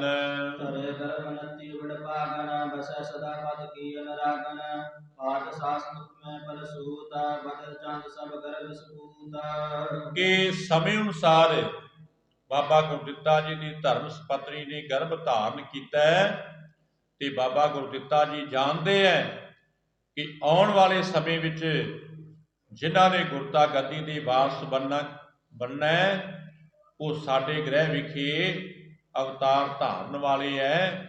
ਕਿ ਇਹ ਇਸ਼ਾਰਾ ਧੰਨ ਸ੍ਰੀ ਗੁਰੂ ਹਰਿਰਾਏ ਸਾਹਿਬ ਜੀ ਮਹਾਰਾਜ ਵੱਲੇ ਸੀ, ਧੰਨ ਸ੍ਰੀ ਗੁਰੂ ਹਰਿਰਾਏ ਸਾਹਿਬ ਜੀ ਮਹਾਰਾਜ ਵੱਲੇ ਸੀ ਕਿ ਬਾਬਾ ਗੁਰਦਿੱਤਾ ਜੀ ਜਾਣਦੇ ਹੈ ਕਿ ਆਉਣ ਵਾਲੇ ਸਮੇਂ ਵਿੱਚ ਇਸ ਗੁਰਤਾ ਗੱਦੀ ਦੇ ਵਾਰਸ ਬਣਨ ਵਾਲੇ ਜੋ ਕਿ ਸਾਡੇ ਧਰਮ ਸਪਤਨੀ ਦੀ ਕੁੱਖ ਤੋਂ ਅਵਤਾਰ ਧਾਰੀ ਹੋਣਗੇ। ਧਾਰਿਓ ਗਰਭ ਸੁਪੁੱਤਰਕ, ਬਦਿਓ ਸਦਕ ਆਨੰਦ, ਸ੍ਰੀ ਗੁਰੂ ਦਿੱਤਾ ਜਿਤ ਵਿਕੈ, ਚਿਤਵਿਓ ਆਗੋਏ ਆਨੰਦ। ਕਿ ਇਦਾਂ ਫਿਰ ਪਤੀ ਪਤਨੀ ਬੜੇ ਪ੍ਰਸੰਨ ਨੇ ਕਿ ਧੰਨ ਸ੍ਰੀ ਗੁਰੂ ਹਰਗੋਬਿੰਦ ਜੀ ਮਹਾਰਾਜ ਦੀ ਸ਼ੋਭਾ ਕਰਦੇ ਹੈ, ਵਡਿਆਈ ਕਰਦੇ ਹੈ, ਪਿਤਾ ਗੁਰੂ ਜੀ ਦੇ ਜਸ ਗਾਇਨ ਕਰਦੇ ਹੈ ਕਿ ਸਤਿਗੁਰਾਂ ਨੇ ਸਾਡੇ ਉੱਤੇ ਬਹੁਤੀਆਂ ਰਹਿਮਤਾਂ ਵਰਤਾਈਆਂ। ਕਿਉਂਕਿ ਪਹਿਲਾਂ ਸਤਿਗੁਰਾਂ ਨੇ ਹੁਕਮ ਕੀਤਾ ਕਰਤਾਰਪੁਰ ਦੀ ਸੇਵਾ ਕਰਾਉਣ ਵਾਸਤੇ ਤੇ ਬਾਬਾ ਗੁਰਦਿੱਤਾ ਜੀ ਹੁਕਮ ਨੂੰ ਪ੍ਰਵਾਨ ਕਰਕੇ ਕਰਤਾਰਪੁਰ ਚਲੇ ਗਏ ਤੇ ਇਸ ਤੋਂ ਬਾਅਦ ਹੁਣ ਹੁਕਮ ਕਰਨਾ ਕੀਤਾ ਨਵੀਂ ਨਗਰੀ ਵਸਾਉਣ ਵਾਸਤੇ। ਨਿਸ਼ਾਨੀਆਂ ਦੱਸ ਕਰਕੇ ਪਹਾੜਾਂ ਵਾਲੇ ਪਾਸੇ ਭੇਜਿਆ ਤੇ ਬਾਬਾ ਗੁਰਦਿੱਤਾ ਜੀ ਸਤ ਬਚਨ ਦੀ ਅਧਿਕਾਰੀ ਹੋ ਕੇ ਪਰਿਵਾਰ ਸਮੇਤ ਪਹਾੜਾਂ ਵਾਲੇ ਪਾਸੇ ਚਲੇ ਗਏ ਹੈ। ਹੁਕਮ ਮੰਨਿਆ ਹੋਵੇ ਪ੍ਰਵਾਨ, ਤਾਂ ਖਸਮੇ ਕਾ ਮਹਿਲ ਪਾਏ ਸੀ। ਕਿਉਂਕਿ ਜਿਨ੍ਹਾਂ ਨੇ ਆਪਣੇ ਸੰਪੂਰਨ ਸਤਿਗੁਰਾਂ ਦੇ ਹੁਕਮ ਦੀ ਤਾਮੀਲ ਕੀਤੀ, ਉਹਨਾਂ ਦੇ ਹੁਕਮ ਨੂੰ ਮੰਨਣਾ ਕੀਤਾ, ਉਹਨਾਂ ਨੂੰ ਸੁਖ ਆਨੰਦ ਦੀ ਪ੍ਰਾਪਤੀ ਹੋਣਾ ਕੀਤੀ ਹੈ। ਬਾਬਾ ਗੁਰਦਿੱਤਾ ਜੀ ਤੇ ਉਹਨਾਂ ਦੀ ਧਰਮ ਸਪਤਨੀ ਬੜੇ ਪ੍ਰਸੰਨ ਨੇ, ਬੜੇ ਖੁਸ਼ ਨੇ ਤੇ ਬਾਬਾ ਗੁਰਦਿੱਤਾ ਜੀ ਇਹ ਆਪਣੇ ਮਨ ਦੇ ਵਿੱਚ ਵਿਚਾਰਦੇ ਹੈ ਕਿ ਆਉਣ ਵਾਲੇ ਸਮੇਂ ਦੇ ਵਿੱਚ ਜੋ ਸਤਿਗੁਰਾਂ ਨੇ ਬਚਨ ਛੱਡੇ ਹੈ ਉਹਦੇ ਅਨੁਸਾਰ ਹੀ ਸਾਡੇ ਗ੍ਰਹਿ ਵਿਖੇ ਇੱਕ ਪੁੱਤਰ ਦੀ ਹੋਰ ਦਾਤ ਆ ਰਹੀ ਹੈ, ਜਿਨ੍ਹਾਂ ਨੇ ਕਿ ਗੁਰਤਾ ਗੱਦੀ ਦੇ ਵਾਰਸ ਬਣ ਜਾਣਾ ਹੈ। ਇਸ ਨਿਮਿਤ ਕਰ ਨਗਰ ਬਸਾਓ, ਗੁਰ ਕੀਰਤ ਪੁਨ ਨਾਮ ਲਾਓ, ਮਨ ਮੈਂ ਏ ਮਨੋਰਥ ਰਾਖਾ, ਇਸੀ ਪੁੱਤਰ ਰਚ ਪਰ ਕਾਕਾ। ਕਿ ਇਸੇ ਵਾਸਤੇ ਸਤਿਗੁਰਾਂ ਨੇ ਹੁਕਮ ਕਰਕੇ ਤੇ ਇਹ ਨਗਰ ਵਸਾਉਣ ਵਾਸਤੇ ਭੇਜਣਾ ਕੀਤਾ ਹੈ। ਤੇ ਸਤਿਗੁਰਾਂ ਦੇ ਹੁਕਮ ਦੇ ਅਨੁਸਾਰ ਹੀ ਹੋ ਕਰਕੇ ਇਸ ਨਗਰੀ ਦਾ ਨਾਮ ਬਾਬਾ ਗੁਰਦਿੱਤਾ ਜੀ ਨੇ ਕੀਰਤਪੁਰ ਰੱਖਣਾ ਕੀਤਾ ਹੈ। ਕੀਰਤਪੁਰ ਇਸ ਨਗਰੀ ਦਾ ਨਾਮ ਰੱਖਣਾ ਕੀਤਾ ਹੈ। ਅੱਜ ਆਪ ਗੁਰੂ ਕੀਆਂ ਸਿੱਖ ਸੰਗਤਾਂ ਸ੍ਰੀ ਅਨੰਦਪੁਰ ਸਾਹਿਬ ਜਾਂਦੇ ਹੋ ਨਾ ਦਰਸ਼ਨ ਦਿਦਾਰੇ ਕਰਨ ਵਾਸਤੇ, ਤੇ ਪਹਿਲੋਂ ਇੱਧਰੋਂ ਜਾਂਦੇ ਆ ਤੇ ਕੀਰਤਪੁਰ ਸਾਹਿਬ ਦੇ ਦਰਸ਼ਨ ਦਿਦਾਰੇ ਕਰਦੇ ਆ। ਇਹ ਬਾਬਾ ਗੁਰਦਿੱਤਾ ਜੀ ਨੇ ਆਪਣੇ ਹੱਥੀਂ ਟੱਕ ਲਗਾ ਕਰਕੇ ਤੇ ਇਸ ਨਗਰੀ ਨੂੰ ਵਸਾਣਾ ਕੀਤਾ ਹੈ। ਬਾਬਾ ਗੁਰਦਿੱਤਾ ਜੀ ਵਿਚਾਰਦੇ ਹੈ ਕਿ ਇਸੇ ਵਾਸਤੇ ਪਿਤਾ ਗੁਰੂ ਜੀ ਨੇ ਇਹ ਨਗਰੀ ਵਸਾਉਣ ਵਾਸਤੇ ਭੇਜਣਾ ਕੀਤਾ ਹੈ, ਤੇ ਇਸ ਨਗਰੀ ਦਾ ਨਾਮ ਕੀਰਤਪੁਰ ਰੱਖਿਆ ਗਿਆ। ਕੀਰਤਪੁਰ ਇਸ ਨਗਰੀ ਦਾ ਨਾਮ ਰੱਖਣਾ ਕੀਤਾ ਹੈ ਕਿ ਇਹ ਸਤਿਗੁਰਾਂ ਦੇ ਜਸ਼ ਵਾਲਾ ਸ਼ਹਿਰ ਹੈ, ਕਿ ਇੱਥੇ ਬਹੁਤ ਸਾਰਾ ਸਤਿਗੁਰਾਂ ਦਾ ਪ੍ਰਤਾਪ ਹੋਏਗਾ। ਬੜਾ ਸਾਰਾ ਇਸ ਨਗਰੀ ਦੇ ਵਿੱਚ ਪ੍ਰਤਾਪ ਹੋਣਾ ਕਰੇਗਾ। ਮਨ ਦੇ ਵਿੱਚ ਇਹ ਮਨੋਰਥ ਧਾਰ ਕਰਕੇ ਰੱਖਣਾ ਕੀਤਾ ਹੈ। ਇਹ ਮਨੋਰਥ ਬਾਬਾ ਜੀ ਨੇ ਧਾਰ ਕਰਕੇ ਰੱਖਣਾ ਕੀਤਾ ਹੈ। ਇਸੇ ਪੁੱਤਰ ਹਿਤ ਰਜਪੁਰ ਕਾਂਖਾ, ਕਿ ਇਸ ਪੁੱਤਰ ਦੇ ਖੁਸ਼ੀ ਵਿੱਚ ਨਗਰ ਵਸਾਉਣ ਵਾਸਤੇ ਇਹ ਅਭਿਲਾਸ਼ਾ ਕਰਨਾ ਕੀਤੀ ਹੈ। ਸਮਝਦੇ ਆ ਬਾਬਾ ਗੁਰਦਿੱਤਾ ਜੀ ਕਿ ਸਤਿਗੁਰਾਂ ਨੇ ਕਿਉਂ ਤੇ ਕਾਹਦੇ ਵਾਸਤੇ ਇਸ ਨਗਰੀ ਨੂੰ ਵਸਾਉਣ ਵਾਸਤੇ ਭੇਜਣਾ ਕੀਤਾ ਹੈ, ਤੇ ਆਪਣੇ ਧਰਮ ਸੁਪਤਨੀ ਦੇ ਨਾਲ ਇਹ ਬਚਨ ਸਾਂਝੇ ਕਰਦੇ ਹਨ। ਸੁਖ ਸਹਿਤ ਬਸੈ ਦਿਨ ਟਾਰ, ਖਿਲਿਆ ਖੀਰ ਹੋਏ ਸਵਾਰ, ਸੋਪਟ ਸੰਗ ਕੜ ਵਿਚਰੈ ਬਾਹਰ, ਦਿਨ ਭਰ ਬਸਿਓ ਨਗਰ ਪਾਜਾਰ। ਏਦਾਂ ਫਿਰ ਬੜੇ ਆਨੰਦ ਸੁਖ ਦੇ ਨਾਲ ਬਾਬਾ ਗੁਰਦਿੱਤਾ ਜੀ ਇਸ ਨਗਰੀ ਦੇ ਵਿੱਚ ਵਸਦੇ ਹੈ, ਤੇ ਆਪਣੇ ਸੂਰਮਿਆਂ ਦੇ ਨਾਲ ਸ਼ਿਕਾਰ ਖੇਡਣ ਵਾਸਤੇ ਜਾਂਦੇ ਹੈ। ਬੜੇ ਸਾਰੇ ਹਾਸ ਵਿਲਾਸ ਕਰਕੇ ਤੇ ਇਸ ਨਗਰੀ ਦੇ ਵਿੱਚ ਵਸਣਾ ਕਰਦੇ ਹੈ, ਤੇ ਦਿਨ ਪ੍ਰਤੀ ਦਿਨ ਇਸ ਨਗਰੀ ਦਾ ਜਿਹੜਾ ਪ੍ਰਤਾਪ ਹੈ ਉਹ ਵੱਧਦਾ ਜਾਂਦਾ ਹੈ। ਕਿਉਂਕਿ ਧੰਨ ਸ੍ਰੀ ਗੁਰੂ ਹਰਗੋਬਿੰਦ ਜੀ ਮਹਾਰਾਜ ਬੀੜੀ ਪੀਰੀ ਦੇ ਬਾਲਕ ਸੱਚੇ ਪਾਤਸ਼ਾਹ ਦੀਆਂ ਰਹਿਮਤਾਂ ਸੀ।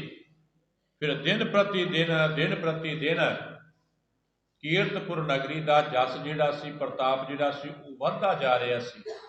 ਨਵੀਆਂ ਸਿੱਖ ਸੰਗਤਾਂ ਦੂਰ ਦਰਾਡੇ ਤੋਂ ਇੱਥੇ ਆ ਕਰਕੇ ਵਸਦੀਆਂ, ਤੇ ਬਾਬਾ ਗੁਰਦਿੱਤਾ ਜੀ ਫਿਰ ਸਾਰਿਆਂ ਨੂੰ ਜਥਾ ਜੂਗ ਮਕਾਨ ਬਣਾ ਕਰਕੇ ਦਿੰਦੇ ਹੈ। ਕਿਉਂਕਿ ਬੜਾ ਸਾਰਾ ਧਨ ਸਤਿਗੁਰਾਂ ਨੇ ਆਪਣੇ ਸਾਹਿਬਜ਼ਾਦਾ ਜੀ ਨੂੰ ਦੇ ਕਰਕੇ ਭੇਜਣਾ ਕੀਤਾ ਸੀ ਇਹ ਨਗਰੀ ਵਸਾਉਣ ਵਾਸਤੇ। ਤੇ ਜਿਵੇਂ ਸ਼ੋਭਾ ਵੱਧਦੀ ਜਾ ਰਹੀ ਹੈ, ਸਿੱਖ ਸੰਗਤਾਂ ਸੁਣ ਕਰਕੇ ਆ ਰਹੀ ਹੈ, ਤੇ ਬਾਬਾ ਗੁਰਦਿੱਤਾ ਜੀ ਫਿਰ ਸੁੰਦਰ ਘਰ ਬਣਾ ਕੇ ਸਾਰਿਆਂ ਦਾ ਵਸੀਬਾ ਕਰਵਾਉਂਦੇ ਹਨ। ਸ੍ਰੀ ਹਰਿਗੋਬਿੰਦ ਕੀ ਗਾਥਾ, ਸੁਨੋ ਸੰਤ ਸਰਬੀਤੀ ਸਾਤਾ, ਸੋਪਟ ਗ੍ਰੰਥ ਸਕੋਲਨ ਕਰੈ, ਬੁੱਧ ਵਿਦਿਆ ਨਾਇਕ ਕਰੈ। ਕਿ ਜਿੱਥੇ ਹੁਣ ਬਾਬਾ ਗੁਰਦਿੱਤਾ ਜੀ ਸਤਿਗੁਰਾਂ ਦਾ ਹੁਕਮ ਪਾ ਕਰਕੇ ਪਹਾੜਾਂ ਵਾਲੇ ਪਾਸੇ ਚਲੇ ਗਏ, ਨਗਰੀ ਵਸਾ ਦਿੱਤੀ, ਬੜੇ ਆਨੰਦ ਦੇ ਨਾਲ ਰਹਿ ਰਹੇ ਹੈ। ਦੂਸਰੇ ਪਾਸੇ ਧੰਨ ਸ੍ਰੀ ਗੁਰੂ ਹਰਗੋਬਿੰਦ ਜੀ ਮਹਾਰਾਜ ਬੀੜੀ ਪੀਰੀ ਦੇ ਬਾਲਕ ਸੱਚੇ ਪਾਤਸ਼ਾਹ ਅਕਾਲ ਤਖਤ ਵਾਲੀ ਜਗ੍ਹਾ ਤੇ ਸੁਭਾਏਮਾਨ ਹੁੰਦੇ ਹੈ। ਬੜੇ ਸਾਰੇ ਸੂਰਮੇ ਸ਼ਸਤਰਧਾਰੀ ਦਿਨ ਪ੍ਰਤੀ ਦਿਨ ਸਤਿਗੁਰਾਂ ਦੇ ਚਰਨਾਂ ਵਿੱਚ ਆ ਕਰਕੇ ਭਰਤੀ ਹੁੰਦੇ ਹੈ, ਤੇ ਧੰਨ ਸ੍ਰੀ ਗੁਰੂ ਹਰਗੋਬਿੰਦ ਜੀ ਮਹਾਰਾਜ ਸਾਰਿਆਂ ਉੱਤੇ ਰਹਿਮਤਾਂ ਕਰੀ ਜਾ ਰਹੇ ਹੈ।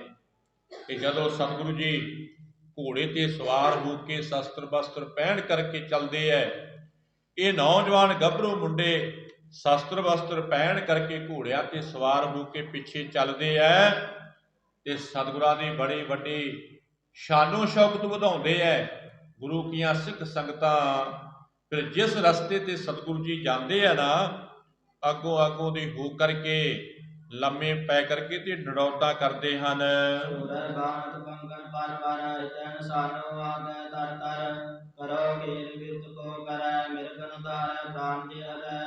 ਕਿ ਸਤਿਗੁਰੂ ਜੀ ਮਹਾਰਾਜ ਸ਼ਿਕਾਰ ਦੇ ਬਹਾਨੇ ਆਪਣੇ ਯੋਧਿਆਂ ਨੂੰ ਯੁੱਧ ਵਿਦਿਆ ਦੇ ਅਭਿਆਸ ਸਿਖਾਉਂਦੇ ਹੈ, ਤੀਰਾਂ ਦੇ ਨਿਸ਼ਾਨੇ ਲਗਾਉਂਦੇ ਹੈ, ਬੰਦੂਕਾਂ ਦੇ ਨਿਸ਼ਾਨੇ ਲਾਉਂਦੇ ਹੈ, ਤਲਵਾਰਾਂ ਚਲਾਉਣ ਦਾ ਢੰਗ ਦੱਸਦੇ ਹੈ, ਨੇਜਾ ਮਾਰਨ ਦੀ ਗੱਲ ਦੱਸਦੇ ਹੈ, ਤੇ ਗੁਰੂ ਕੇ ਪਿਆਰੇ ਯੋਧੇ ਜਿਤਨੇ ਵੀ ਸਤਿਗੁਰਾਂ ਦੇ ਸਾਥ ਵਿੱਚ ਨੇ ਨਾ, ਬੜੇ ਬਲਵਾਨਤੇ ਦੇ ਨਾਲ ਜਿਵੇਂ ਜਿਵੇਂ ਸਤਿਗੁਰੂ ਜੀ ਮਹਾਰਾਜ ਦਾ ਪੇਚ ਦੱਸਦੇ ਐ, ਉਵੇਂ ਉਵੇਂ ਫਿਰ ਨਿਸ਼ਾਨੇ ਲਾਉਂਦੇ ਐ। ਤੇ ਜਿੱਥੇ ਜਿੱਥੇ ਨਿਸ਼ਾਨੇ ਲਾਣਾ ਚਾਹੁੰਦੇ ਐ, ਉਸ ਜਗ੍ਹਾ ਤੇ ਨਿਸ਼ਾਨੇ ਲਗਾ ਕਰਕੇ ਤੇ ਫੁੰਡਣਾ ਕਰਦੇ ਐ, ਤੇ ਬੜੇ ਪ੍ਰਸੰਨ ਹੁੰਦੇ ਐ, ਆਪਸ ਦੇ ਵਿੱਚ ਫਿਰ ਬੜਾ ਹਾਸ ਵਿਲਾਸ ਕਰਦੇ ਐ। ਕਹਿਣ ਦਾ ਭਾਵ ਕਿ ਬੜੀ ਖੁਸ਼ੀ ਪ੍ਰਗਟ ਕਰਦੇ ਹਨ। ਸਿੱਖ ਸੰਗਤ ਚੌਦਿਸ ਤੇ ਆਵੈ, ਮਨ ਪਾਂਚਿਤ ਗੁਰ ਤੇ ਪਰ ਪਾਵੈ। ਕੀਰਤ ਕਿਤੋ ਮਾਰਦੀ ਫੂਲੇ, ਪੰਕਤ ਕਿਤੋ ਮਰਾਲ ਫੂਲੀ। ਕਿ ਚਾਰੇ ਪਾਸਿਆਂ ਤੋਂ ਗੁਰੂ ਕੀਆਂ ਸਿੱਖ ਸੰਗਤਾਂ ਚੱਲ ਕਰਕੇ ਸ੍ਰੀ ਹਰਿਮੰਦਰ ਸਾਹਿਬ ਵਿਖੇ ਆਉਂਦੀਆਂ, ਸਤਿਗੁਰਾਂ ਦੇ ਚਰਨਾਂ ਤੇ ਆ ਕੇ ਨਮਸਕਾਰ ਕਰਦੀਆਂ, ਆਪੋ ਆਪਣੇ ਉਪਹਾਰ ਭੇਟਾਵਾਂ ਅਰਪਣ ਕਰਦੀਆਂ। ਜੋ ਕੁਛ ਵੀ ਕਿਸੇ ਨੇ ਮੰਗਿਆ, ਸਤਿਗੁਰੂ ਜੀ ਮਹਾਰਾਜ ਆਪਣੇ ਸੇਵਕਾਂ ਦੀਆਂ ਸ਼ੁਭ ਭਾਵਨਾਵਾਂ ਸੰਪੂਰਨ ਕਰਦੇ ਹੈ। ਅਤੇ ਸਤਿਗੁਰੂ ਜੀ ਮਹਾਰਾਜ ਬੜੇ ਸੁੰਦਰ ਲੱਗਦੇ ਹੈ। ਅਕਾਲ ਤਖਤ ਵਾਲੀ ਜਗ੍ਹਾ ਉੱਤੇ ਸੁਭਾਏਮਾਨ ਨੇ ਤੇ ਆਲੇ ਦੁਆਲੇ ਸੰਗਤਾਂ ਬੈਠੀਆਂ ਹੁੰਦੀਆਂ, ਤੇ ਸਤਿਗੁਰੂ ਜੀ ਹੁਣ ਉੱਚੀ ਜਗ੍ਹਾ ਤੇ ਬੈਠੇ ਹੋਏ ਬੜੀ ਵੱਡੀ ਸ਼ੋਭਾ ਪਾਉਂਦੇ ਹੈ। ਤੇ ਜਿਤਨੇ ਵੀ ਆਉਂਦੇ ਆ ਨਾ, ਸਭ ਸਤਿਗੁਰਾਂ ਦੇ ਸਰੂਪ ਨੂੰ ਦੇਖ ਕਰਕੇ ਤੇ ਸ਼ੋਭਾ ਕਰਦੇ ਹੈ, ਗੁਣ ਗਾਇਨ ਕਰਦੇ ਹੈ, ਇੱਕ ਦੂਸਰੇ ਦੇ ਨਾਲ ਇਹ ਫਿਰ ਸਤਿਗੁਰਾਂ ਦੀ ਚਰਚਾ ਕਰਦੇ ਹੈ ਕਿ ਦੇਖੋ ਭਾਈ, ਸਤਿਗੁਰਾਂ ਦਾ ਕਿਤਨਾ ਸੁੰਦਰ ਸਰੂਪ ਹੈ। ਸਤਿਗੁਰਾਂ ਵਰਗਾ ਹੋਰ ਕੋਈ ਇਹ ਜਹਾਨ ਤੇ ਹੋ ਨਹੀਂ ਸਕਦਾ। ਜਿੱਥੇ ਸੁਹਾਪਣ ਹੈ, ਉੱਥੇ ਰਿਸ਼ਟ ਪੁਸ਼ਟ ਸਰੀਰ ਹੈ। ਜਿੱਥੇ ਰਿਸ਼ਟ ਪੁਸ਼ਟ ਸਰੀਰ ਹੈ, ਉੱਥੇ ਬੜੇ ਸੁੰਦਰ ਵਸਤਰ ਜਿਹੜੇ ਹੈ ਸਤਿਗੁਰਾਂ ਦੇ ਸਰੀਰ ਤੇ ਸਜ ਰਹੇ ਹੈ। ਜਿੱਥੇ ਵਸਤਰ ਸਜ ਰਹੇ ਹੈ, ਉੱਥੇ ਬੜੇ ਸੁੰਦਰ ਸ਼ਸਤਰ ਜਿਹੜੇ ਹੈ ਉਹ ਸਤਿਗੁਰਾਂ ਦੇ ਸੁਹਾਪਨ ਨੂੰ ਚਾਰ ਚੰਨ ਲਗਾ ਰਹੇ ਹੈ। ਬੜੇ ਸਾਰੇ ਸਤਿਗੁਰਾਂ ਦੀ ਸ਼ੋਭਾ ਕਰਦੇ ਹਨ। ਚੰਦਰਿਕਾ ਜਗਤ ਪਦਾਰੀ, ਪਾਰ ਸੰਗ ਚਰੈ ਨਰ ਨਾਰੀ। ਚੌਦਸ ਮਹਿ ਕਾ ਸੋਏ, ਲੀ ਰਾਏ ਬੈਠ ਕੇ ਗਿਰੀ ਚੰਬੇਦੀ। ਕਿ ਜਿਤਨੇ ਵੀ ਮਰਦ ਇਸਤਰੀਆਂ ਗੁਰੂ ਕੇ ਪਿਆਰੇ ਗੁਰੂ ਚਰਨਾਂ ਦੇ ਵਿੱਚ ਆਉਂਦੇ ਹੈ, ਜਿੱਥੇ ਮੂੰਹੋਂ ਮੰਗੀਆਂ ਮਰਾਦਾਂ ਪਾਉਂਦੇ, ਉੱਥੇ ਬੜਾ ਸਾਰਾ ਜਸ ਕਰਦੇ ਹੈ, ਸ਼ੋਭਾ ਕਰਦੇ ਹੈ। ਅਤੇ ਸਤਿਗੁਰੂ ਜੀ ਮਹਾਰਾਜ ਦੇ ਚਰਨਾਂ ਵਿੱਚ ਰਹਿ ਕਰਕੇ ਸੇਵਾ ਕਰਕੇ ਤੇ ਆਨੰਦਿਤ ਹੁੰਦੇ ਹਨ। ਗੋਦਾ ਗੁਰੂ ਮਾਨ ਪਕਾਰੀ, ਹਿਰਦੈ ਗਿਆਨ ਕਰਨ ਸਦ ਇਕਸਾਰੀ। ਦੇਸ ਵਿਦੇਸਾਂ ਸਗਲ ਜਹਾਨ, ਪੂਰਤ ਸਹਾਇਕ ਮੋਹਿ ਸੁਖਦਾਨ। ਕਿ ਸਤਿਗੁਰੂ ਜੀ ਮਹਾਰਾਜ ਬੜੇ ਸੂਰਬੀਰ ਯੋਧੇ ਹੈ ਅਤੇ ਸਦਾ ਹੀ ਸਾਰਿਆਂ ਉੱਤੇ ਦਇਆ ਧਾਰਦੇ ਹੈ, ਸਾਰਿਆਂ ਉੱਤੇ ਰਹਿਮਤਾਂ ਕਰਦੇ ਹੈ, ਸਾਰਿਆਂ ਉੱਤੇ ਬਖਸ਼ਿਸ਼ਾਂ ਕਰਦੇ ਹੈ। ਇੱਦਾਂ ਫਿਰ ਸਤਿਗੁਰੂ ਜੀ ਮਹਾਰਾਜ ਸੁਖਾਂ ਦੇ ਦਾਤੇ, ਸਾਰਿਆਂ ਦੇ ਸਹਾਇਕ ਬਣ ਕੇ ਤੇ ਉਹਨਾਂ ਉੱਤੇ ਰਹਿਮਤਾਂ ਵਰਤਾਉਂਦੇ ਹੈ, ਸਾਰਿਆਂ ਦੇ ਸਹਾਇਕ ਬਣਦੇ ਹੈ। ਵਿੱਚ ਕਰਤਾ ਪੁਰਖ ਖਲੋਆ, ਵਾਲ ਨਾ ਵਿੰਗਾ ਹੋਵਾ। ਧੰਨ ਸ੍ਰੀ ਗੁਰੂ ਹਰਗੋਬਿੰਦ ਜੀ ਮਹਾਰਾਜ ਮੀਰੀ ਪੀਰੀ ਦੇ ਮਾਰਗ ਸੱਚੇ ਪਾਤਸ਼ਾਹ ਆਪਣੇ ਸੇਵਕਾਂ ਦੇ ਕਾਰਜ ਸੰਵਾਰਦੇ ਹਨ।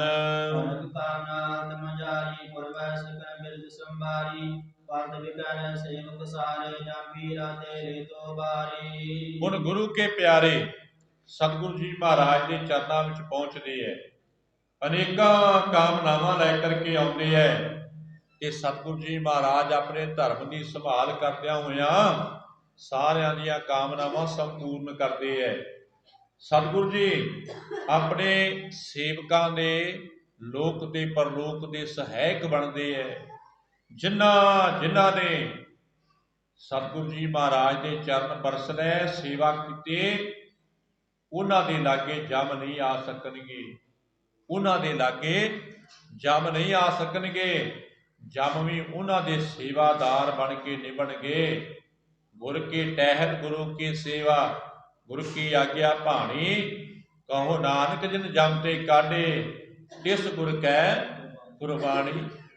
ਅਸੀਂ ਉਹਨਾਂ ਸਤਿਗੁਰਾਂ ਤੋਂ ਬਲਿਹਾਰ ਤੇ ਕੁਰਬਾਨ ਸਦਕੇ ਵਾਰਨੇ ਜਾਂਦੇ ਹਾਂ, ਜਿਨ੍ਹਾਂ ਦੀ ਸੇਵਾ ਕੀਤਿਆਂ ਹੋਇਆ ਜਮ ਦੇ ਜਿਹੜੇ ਆ ਨੇੜੇ ਨਹੀਂ ਆਉਂਦੇ।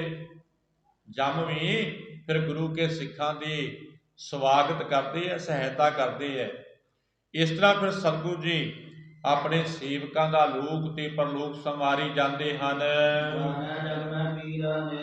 ਗੁਰਬੜ ਸਮਰਾਤ ਜਗਤ ਬੇਕ ਸਿਧ ਤਪੈ ਪੰਡਤ ਬ੍ਰਹਮਚਾਰੀ ਬ੍ਰਹਮਾਰਿ ਕਰੇ ਜੇਤਕਾਰੀ। ਕਿ ਸਤਿਗੁਰੂ ਜੀ ਮਹਾਰਾਜ ਫਿਰ ਸਾਰਿਆਂ ਨੂੰ ਗਿਆਨ ਦੀ ਦਾਤ ਦੇਣਾ ਕਰਦੇ ਹੈ, ਸਾਰਿਆਂ ਦੇ ਹਿਰਦਿਆਂ ਦੇ ਵਿੱਚ ਗਿਆਨ ਦਾ ਪ੍ਰਕਾਸ਼ ਕਰਦੇ ਹੈ ਤੇ ਬੜੇ ਸਾਰੇ ਸਿੱਧ ਤਪੇ ਪੰਡਤ ਬ੍ਰਹਮਚਾਰੀ ਅਤੇ ਪ੍ਰਭੂ ਬਾਰਗ ਪਾਉਂਦੇ ਜਿਹੜੇ ਕਿ ਹਿੱਤੂ ਨੇ, ਕਹਿਣ ਦਾ ਭਾਵ ਕਿ ਜਿਨ੍ਹਾਂ ਦੇ ਮਨ ਦੇ ਵਿੱਚ ਇਹ ਭਾਵਨਾ ਹੈ ਕਿ ਅਸੀਂ ਪਰਮੇਸ਼ਰ ਦੇ ਘਰ ਦਾ ਰਸਤਾ ਦੇਖਣਾ ਚਾਹੁੰਦੇ ਹਾਂ, ਇਹ ਸਤਿਗੁਰੂ ਜੀ ਮਹਾਰਾਜ ਉਹਨਾਂ ਪਿਆਰਿਆਂ ਉੱਤੇ ਰਹਿਮਤਾਂ ਵਰਤਾਉਂਦੇ ਹੈ ਜਿਨ੍ਹਾਂ ਦੀ ਚਾਹਨਾ ਨਾ ਕਿ ਅਸੀਂ ਇਹ ਸਮਾਰਗ ਪਾਉਣਾ ਹੈ, ਇਸ ਸਮਾਰਗ ਤੇ ਚੱਲਣਾ ਹੈ। ਕਿ ਸਤਿਗੁਰੂ ਜੀ ਉਹਨਾਂ ਨੂੰ ਇਸ ਸਮਾਰਗ ਦੇ ਬਾਰੇ ਵਿੱਚ ਦੱਸਣਾ ਕਰਦੇ ਹਨ। ਨਾਨਾ ਮਿਲੇ ਸ਼ਬਦ ਤਰਿਆ ਸੰਸਦ ਗੁਰ ਕੀ ਚੈਤ ਸਹਿਆ ਸਰਨੀ ਪਰਿਵਾਰ ਕਰ ਦੁਆਓ ਕੋਈ ਲੋਕਾਂ ਸਭ ਬਾਤ ਸੋ। ਤੇ ਸਤਿਗੁਰਾਂ ਦੇ ਚਰਨਾਂ ਦੀ ਸੇਵਾਦਾਰਾਂ ਨੇ ਸੇਵਾ ਕਰਕੇ ਮਹਾਨ ਸ਼ਕਤੀਆਂ ਪ੍ਰਾਪਤ ਕਰ ਲਈਆਂ।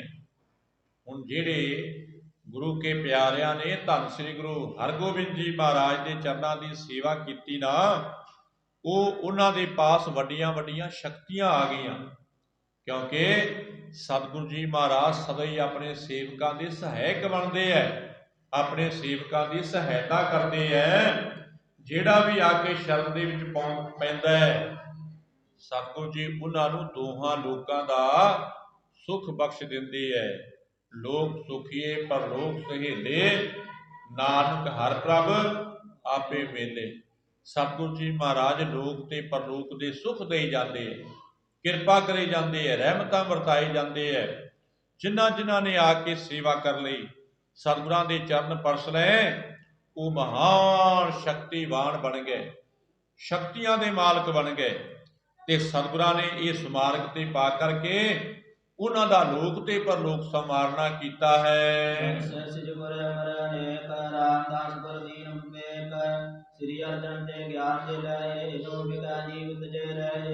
ਕਿਉਂਕਿ ਧੰਨ ਸ੍ਰੀ ਗੁਰੂ ਅਮਰਦਾਸ ਸਾਹਿਬ ਜੀ ਮਹਾਰਾਜ ਦੀਆਂ, ਧੰਨ ਸ੍ਰੀ ਗੁਰੂ ਰਾਮਦਾਸ ਸਾਹਿਬ ਜੀ ਮਹਾਰਾਜ ਦੀਆਂ ਬੜੀਆਂ ਸਾਰੀਆਂ ਬਖਸ਼ਾਂ ਇਹਨਾਂ ਦੇ ਨਾਲ ਨੇ। ਧੰਨ ਸ੍ਰੀ ਗੁਰੂ ਅਮਰਦਾਸ ਸਾਹਿਬ ਜੀ ਮਹਾਰਾਜ ਅਤੇ ਧੰਨ ਸ੍ਰੀ ਗੁਰੂ ਰਾਮਦਾਸ ਸਾਹਿਬ ਜੀ ਮਹਾਰਾਜ ਦੀਆਂ ਬੜੀਆਂ ਸਾਰੀਆਂ ਬਖਸ਼ਾਂ ਇਹਨਾਂ ਦੇ ਨਾਲ ਨੇ, ਜਿਨ੍ਹਾਂ ਨੇ ਕਿ ਬੜਾ ਸਾਰਾ ਬ੍ਰਹਮ ਗਿਆਨ ਵੰਡਣਾ ਕੀਤਾ ਹੈ ਅਤੇ ਜਿਨ੍ਹਾਂ ਨੇ ਧੰਨ ਸ੍ਰੀ ਗੁਰੂ ਅਰਜਨ ਦੇਵ ਜੀ ਮਹਾਰਾਜ ਦੇ ਪਾਸੋਂ ਗਿਆਨ ਲੈਣਾ ਕੀਤਾ, ਉਹ ਧੰਨਤਾ ਦੇ ਯੋਗ ਬਣ ਗਏ। ਅਤੇ ਜਿਹੜੇ ਪੁਰਾਣੇ ਗੁਰਸਿੱਖ ਸੀ ਨਾ, ਧੰਨ ਸ੍ਰੀ ਗੁਰੂ ਅਰਜਨ ਦੇਵ ਜੀ ਮਹਾਰਾਜ ਦੇ ਘਰ ਦੇ ਸਿੱਖ ਸੀ, ਉਹ ਹੁਣ ਅੱਗੇ ਧੰਨ ਸ੍ਰੀ ਗੁਰੂ ਹਰਗੋਬਿੰਦ ਜੀ ਮਹਾਰਾਜ ਦੇ ਵੀ ਚਰਨ ਪਰਸ ਕੇ ਸੇਵਾ ਕਰਕੇ ਤੇ ਮਹਾਨ ਬਣ ਗਏ ਹੈ, ਉੱਤਮ ਬਣ ਗਏ ਹੈ। ਵੱਡੀਆਂ ਵੱਡੀਆਂ ਸ਼ਕਤੀਆਂ ਉਹਨਾਂ ਦੇ ਪਾਸ ਨੇ, ਪਰ ਗੁਰੂ ਦਰਬਾਰ ਦੀ ਮਰਜ਼ਾਦਾ ਅਨੁਸਾਰ ਰਹਿੰਦੇ ਹੋਏ ਉਹਨਾਂ ਨੇ ਇਸ ਭੇਦ ਨੂੰ ਛੁਪਾ ਕਰਕੇ ਰੱਖਣਾ ਕੀਤਾ ਹੈ। ਕਹਿਣ ਦਾ ਭਾਵ ਕਿ ਆਪਾਂ ਨਹੀਂ ਜਨਾਉਣਾ ਕਰਦੇ ਹਨ। ਗੁਰੂ ਕੇ ਦਰਬਾਰ ਦਰਸ਼ਨ ਪਰਸਲੈ ਸੁਖਸਾਰ, ਕੇਤ ਗੁਰੂ ਕੇ ਨਿਕਟਰਾਂਤੇ ਕੇਚਿਤ ਕਰ ਦੇਸਨ ਵਿਚਰੰਤੇ। ਭਾਵੇਂ ਕਿਤਨੀਆਂ ਵੀ ਸ਼ਕਤੀਆਂ ਦੇ ਮਾਲਕ ਨੇ, ਪਰ ਨਿਤਨੇਮ ਸਤਿਗੁਰੂ ਜੀ ਮਹਾਰਾਜ ਦੇ ਚਰਨਾਂ ਵਿੱਚ ਆਉਂਦੇ ਹੈ ਤੇ ਸਤਿਗੁਰਾਂ ਦੇ ਦਰਸ਼ਨ ਦਿਦਾਰੇ ਕਰਦੇ ਹੈ, ਸਤਿਗੁਰਾਂ ਦੇ ਚਰਨਾਂ ਤੇ ਨਮਸਕਾਰਾਂ ਕਰਕੇ ਵੱਡੇ ਸੁਖ ਦੀ ਪ੍ਰਾਪਤੀ ਕਰਦੇ ਹੈ। ਤੇ ਕਈ ਸਤਿਗੁਰੂ ਜੀ ਮਹਾਰਾਜ ਦੇ ਪਾਸ ਰਹਿੰਦੇ ਹੈ ਅਤੇ ਕਈ ਜਿਹੜੇ ਹੈ ਉਹ ਆਪਣੇ ਘਰਾਂ ਦੇ ਵਿੱਚ ਚਲੇ ਜਾਂਦੇ ਹੈ। ਸਮੇਂ ਸਮੇਂ ਅਨੁਸਾਰ ਜਿਤਨਾ ਜਿਤਨਾ ਸਮਾਂ ਕਿਸੇ ਦੇ ਪਾਸ, ਕਈ ਦਿਨ ਸਤਿਗੁਰਾਂ ਦੇ ਚਰਨਾਂ ਵਿੱਚ ਰਹਿ ਕਰਕੇ ਸੇਵਾਦਾਰ ਬਣ ਕੇ ਸੇਵਾ ਕਰਦੇ ਹੈ ਤੇ ਕਈ ਕੁਝ ਸਮਾਂ ਰਹਿ ਕਰਕੇ ਆਪੋ ਆਪਣੇ ਘਰਾਂ ਨੂੰ ਚਲੇ ਜਾਂਦੇ ਹੈ ਤੇ ਸਦਾ ਹੀ ਸਤਿਗੁਰਾਂ ਦੀ ਮੂਰਤ ਨੂੰ ਆਪਣੇ ਹਿਰਦੇ ਵਿੱਚ ਵਸਾ ਕਰਕੇ ਰੱਖਦੇ ਹੈ। ਧਿਆਨ ਸਤਿਗੁਰਾਂ ਦੇ ਚਰਨਾਂ ਦੇ ਨਾਲ ਜੁੜਿਆ ਹੋਇਆ ਹੈ।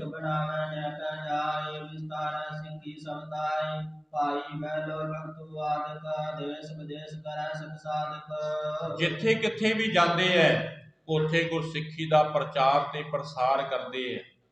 ਜਿੱਥੇ ਜਿੱਥੇ ਵੀ ਸਤਿਗੁਰਾਂ ਦੇ ਸੇਵਕ ਜਾਂਦੇ ਹੈ ਉੱਥੇ ਉੱਥੇ ਗੁਰਸਿੱਖੀ ਦਾ ਪ੍ਰਚਾਰ ਤੇ ਪ੍ਰਸਾਰ ਕਰਦੇ ਹੈ।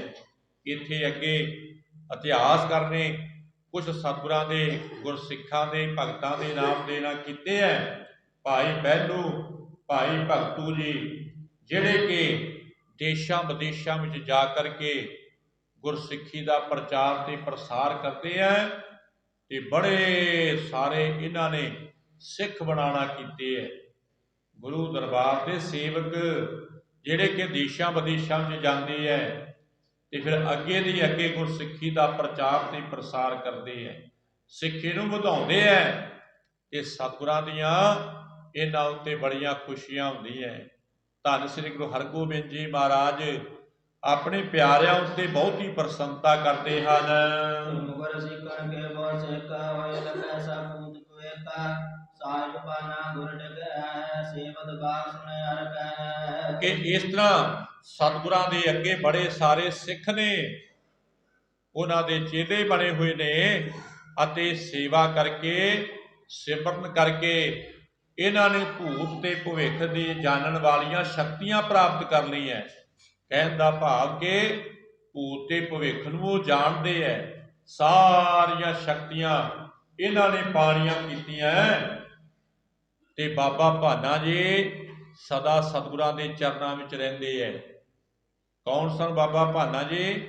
ਬ੍ਰਹਮ ਗਿਆਨੀ ਬਾਬਾ ਬੁੱਢਾ ਜੀ ਦੇ ਸਪੁੱਤਰ ਸੀ, ਜੋ ਕਿ ਬਾਬਾ ਜੀ ਇਹਨਾਂ ਦੇ ਹਸਤ ਕਮਲਾਂ ਵਿੱਚ ਆਪਣੇ ਸਪੁੱਤਰ ਬਾਬਾ ਭਾਨਾ ਜੀ ਦੀ ਬਾਹ ਪਕੜਾ ਕਰਕੇ ਗਏ ਸੀ ਕਿ ਸਤਿਗੁਰੂ ਹੁਣ ਸਾਡਾ ਅਕਾਲ ਚਲਾਣਾ ਹੋ ਜਾਣਾ, ਅਸੀਂ ਪਰਲੋਕ ਗਮਨ ਕਰ ਜਾਣਾ ਹੈ ਤੇ ਇਸ ਤੋਂ ਬਾਅਦ ਸਾਡੇ ਸਪੁੱਤਰ ਨੂੰ ਆਪਣੇ ਚਰਨਾਂ ਦੇ ਨਾਲ ਲਗਾ ਕਰਕੇ ਰੱਖਿਓ। ਬਾਬਾ ਭਾਨਾ ਜੀ ਸਤਿਗੁਰਾਂ ਦੇ ਚਰਨਾਂ ਵਿੱਚ ਰਹਿੰਦੇ ਹੈ ਅਤੇ ਸਦਾ ਹੀ ਸੇਵਕ ਬਣ ਕੇ ਵਿਚਰਦੇ ਹੈ, ਸੇਵਾ ਕਰਕੇ ਸਤਿਗੁਰਾਂ ਦੀ ਪ੍ਰਸੰਨਤਾ ਲੈਂਦੇ ਹੈ। ਤੇ ਧੰਨ ਸ੍ਰੀ ਗੁਰੂ ਹਰਗੋਬਿੰਦ ਜੀ ਮਹਾਰਾਜ ਬਾਬਾ ਭਾਨਾ ਜੀ ਉੱਤੇ ਬੜੀਆਂ ਸਾਰੀਆਂ ਰਹਿਮਤਾਂ ਵਰਤਾਉਂਦੇ ਹੈ, ਕਿਉਂਕਿ ਬ੍ਰਹਮ ਗਿਆਨੀ ਬਾਬਾ ਬੁੱਢਾ ਜੀ ਦੇ ਨਾਲ ਇਹ ਪ੍ਰਵਚਨ ਹੋਏ ਸੀ, ਇਹ ਬਚਨ ਹੋਏ ਸੀ। ਇਸ ਵਾਸਤੇ ਸਤਿਗੁਰੂ ਜੀ ਮਹਾਰਾਜ ਬਾਬਾ ਭਾਨਾ ਜੀ ਉੱਤੇ ਬੜੀਆਂ ਵੱਡੀਆਂ ਰਹਿਮਤਾਂ ਵਰਤਾਉਂਦੇ ਹੈ। ਹਰ ਰੋਜ਼ ਨਿਤ ਪ੍ਰਤੀ ਨਿਤ ਨਵੀਆਂ ਤੋਂ ਨਵੀਆਂ ਸਿੱਖ ਸੰਗਤਾਂ ਸਤਿਗੁਰਾਂ ਦੇ ਚਰਨਾਂ ਵਿੱਚ ਆਉਂਦੀਆਂ ਤੇ ਦਾਤਾਂ ਲੈ ਕਰਕੇ ਤੇ ਨਿਹਾਲ ਹੁੰਦੀਆਂ ਜਾਂਦੀਆਂ। ਸਤਿਗੁਰੂ ਜੀ ਮਹਾਰਾਜ ਹਰ ਰੋਜ਼ ਅਕਾਲ ਤਖਤ ਵਾਲੀ ਜਗ੍ਹਾ ਤੇ ਫਿਰ ਸੁਭਾਏਮਾਨ ਹੁੰਦੇ ਹੈ, ਦੀਵਾਨ ਸਜਦੇ ਹੈ ਤੇ ਸਿੱਖ ਸੰਗਤਾਂ ਸਤਿਗੁਰਾਂ ਦੇ ਚਰਨਾਂ ਵਿੱਚ ਆ ਕਰਕੇ ਭਿਟਾਵਾਂ ਅਰਪਣ ਕਰਕੇ ਤੇ ਮੂੰਹੋਂ ਮੰਗੀਆਂ ਮੁਰਾਦਾਂ ਪਾ ਕਰਕੇ ਫਿਰ ਗੁਰੂ ਦਰਬਾਰ ਦਾ ਜਸ ਵਧਾਉਂਦੇ ਹੈ। ਇੱਦਾਂ ਹੁਣ ਦਿਨ ਪ੍ਰਤੀ ਦਿਨ ਗੁਰੂ ਦਰਬਾਰ ਦੀ ਸਿੱਖੀ ਜਿਹੜੀ ਪ੍ਰਗਟ ਹੋਈ ਜਾ ਰਹੀ ਹੈ। ਗੁਰਸਿੱਖ ਜਿਹੜੇ ਹੈ ਉਹ ਅੱਗੇ ਦੀ ਅੱਗੇ ਸਿੱਖੀ ਵਧਾਈ ਜਾ ਰਹੇ ਹੈ। ਅੱਜ ਇੱਥੇ ਸਮਾਪਤੀ ਹੈ, ਕੱਲ੍ਹ ਨੂੰ ਫੇਰ ਸਤਿਗੁਰੂ ਜੀ ਕਿਰਪਾ ਕਰਨਗੇ। ਇਸ ਤੋਂ ਅੱਗੇ ਜਿਵੇਂ ਵੀ ਸਤਿਗੁਰਾਂ ਦੇ ਪਵਿੱਤਰ ਇਤਿਹਾਸ ਆਉਣਗੇ, ਸਤਿਗੁਰਾਂ ਦੀ ਰਹਿਮਤ ਹੋਏਗੀ ਤੇ ਕੱਲ੍ਹ ਆਪ ਗੁਰੂ ਦੀਆਂ ਸਿੱਖ ਸੰਗਤਾਂ ਨੂੰ ਇਸ ਤੋਂ ਅੱਗੇ ਸਤਿਗੁਰਾਂ ਦੇ ਪਵਿੱਤਰ ਇਤਿਹਾਸ ਸਰਵਣ ਕਰਵਾਏ ਜਾਣਗੇ। ਬੇਨਤੀ ਕਰਾਂਗੇ ਜਿਤਨਾ ਵੀ ਹੋ ਸਕੇ ਮਨ ਬਿਰਤੀ ਇਕਾਗਰ ਕਰਕੇ ਗੁਰੂ ਚਰਨਾਂ ਵਿੱਚ ਪਹੁੰਚ ਕਰਕੇ ਸਤਿਗੁਰਾਂ ਦੀ ਪਵਿੱਤਰ ਗੁਰਬਾਣੀ ਪਵਿੱਤਰ ਇਤਿਹਾਸ ਸੁਣ ਕਰਕੇ ਮਨ ਕਰਕੇ ਹਿਰਦੇ ਵਿੱਚ ਵਸਾ ਕੇ ਲਾਹੇ ਲੈ ਕੇ ਧੰਨਤਾ ਦੇ ਯੋਗ ਬਣੀਏ। ਸਤਿਗੁਰੂ ਜੀ ਸਮਰੱਥ ਨੇ, ਸਾਡੇ ਸਿਰ ਤੇ ਮਿਹਰ ਭਰਿਆ ਹੱਥ ਰੱਖਣਗੇ, ਸਾਡਾ ਵੀ ਜੀਵਨ ਸਵਰ ਜਾਏਗਾ ਤੇ ਅਸੀਂ ਵੀ ਧੰਨਤਾ ਦੇ ਯੋਗ ਬਣ ਜਾਵਾਂਗੇ। ਕਥਾ ਕਰਦਿਆਂ ਤੋਂ ਬੇਅੰਤ ਭੁੱਲਾਂ ਹੋਈਆਂ ਹੋਣਗੀਆਂ। ਜਿੱਥੇ ਧੰਨ ਸ੍ਰੀ ਗੁਰੂ ਗ੍ਰੰਥ ਸਾਹਿਬ ਜੀ ਮਹਾਰਾਜ ਬਖਸ਼ਿੰਦ ਪਿਤਾ ਹੈ, ਉੱਥੇ ਆਪ ਰੱਬ ਵਰਗੀਆਂ ਗੁਰੂ ਕੀਆਂ ਸਿੱਖ ਸੰਗਤਾਂ ਜੁੜ ਬੈਠੇ ਹੋ। ਕਿਰਪਾ ਕਰਿਓ, ਆਪਣੇ ਦਾਸਾਂ ਦੇ ਸਿਰ ਤੇ ਮਿਹਰ ਭਰਿਆ ਹੱਥ ਰੱਖਿਓ, ਤਾਂ ਕਿ ਤੁਸ਼ ਬੁੱਧੀ ਅਨੁਸਾਰ ਆਪ ਜੀ ਦੇ ਚਰਨਾਂ ਦੀ ਤਿਆਸਾਰੀ ਸੇਵਾ ਕਰਕੇ ਧੰਨਤਾ ਦੇ ਯੋਗ ਬਣ ਸਕੀਏ। ਇੰਨੀਆਂ ਬੇਨਤੀਆਂ ਪ੍ਰਵਾਨ ਕਰਨੀਆਂ ਜੀ। ਬੁਲਾਓ ਫਤਿਹ। ਵਾਹਿਗੁਰੂ ਜੀ ਕਾ ਖਾਲਸਾ, ਵਾਹਿਗੁਰੂ ਜੀ ਕੀ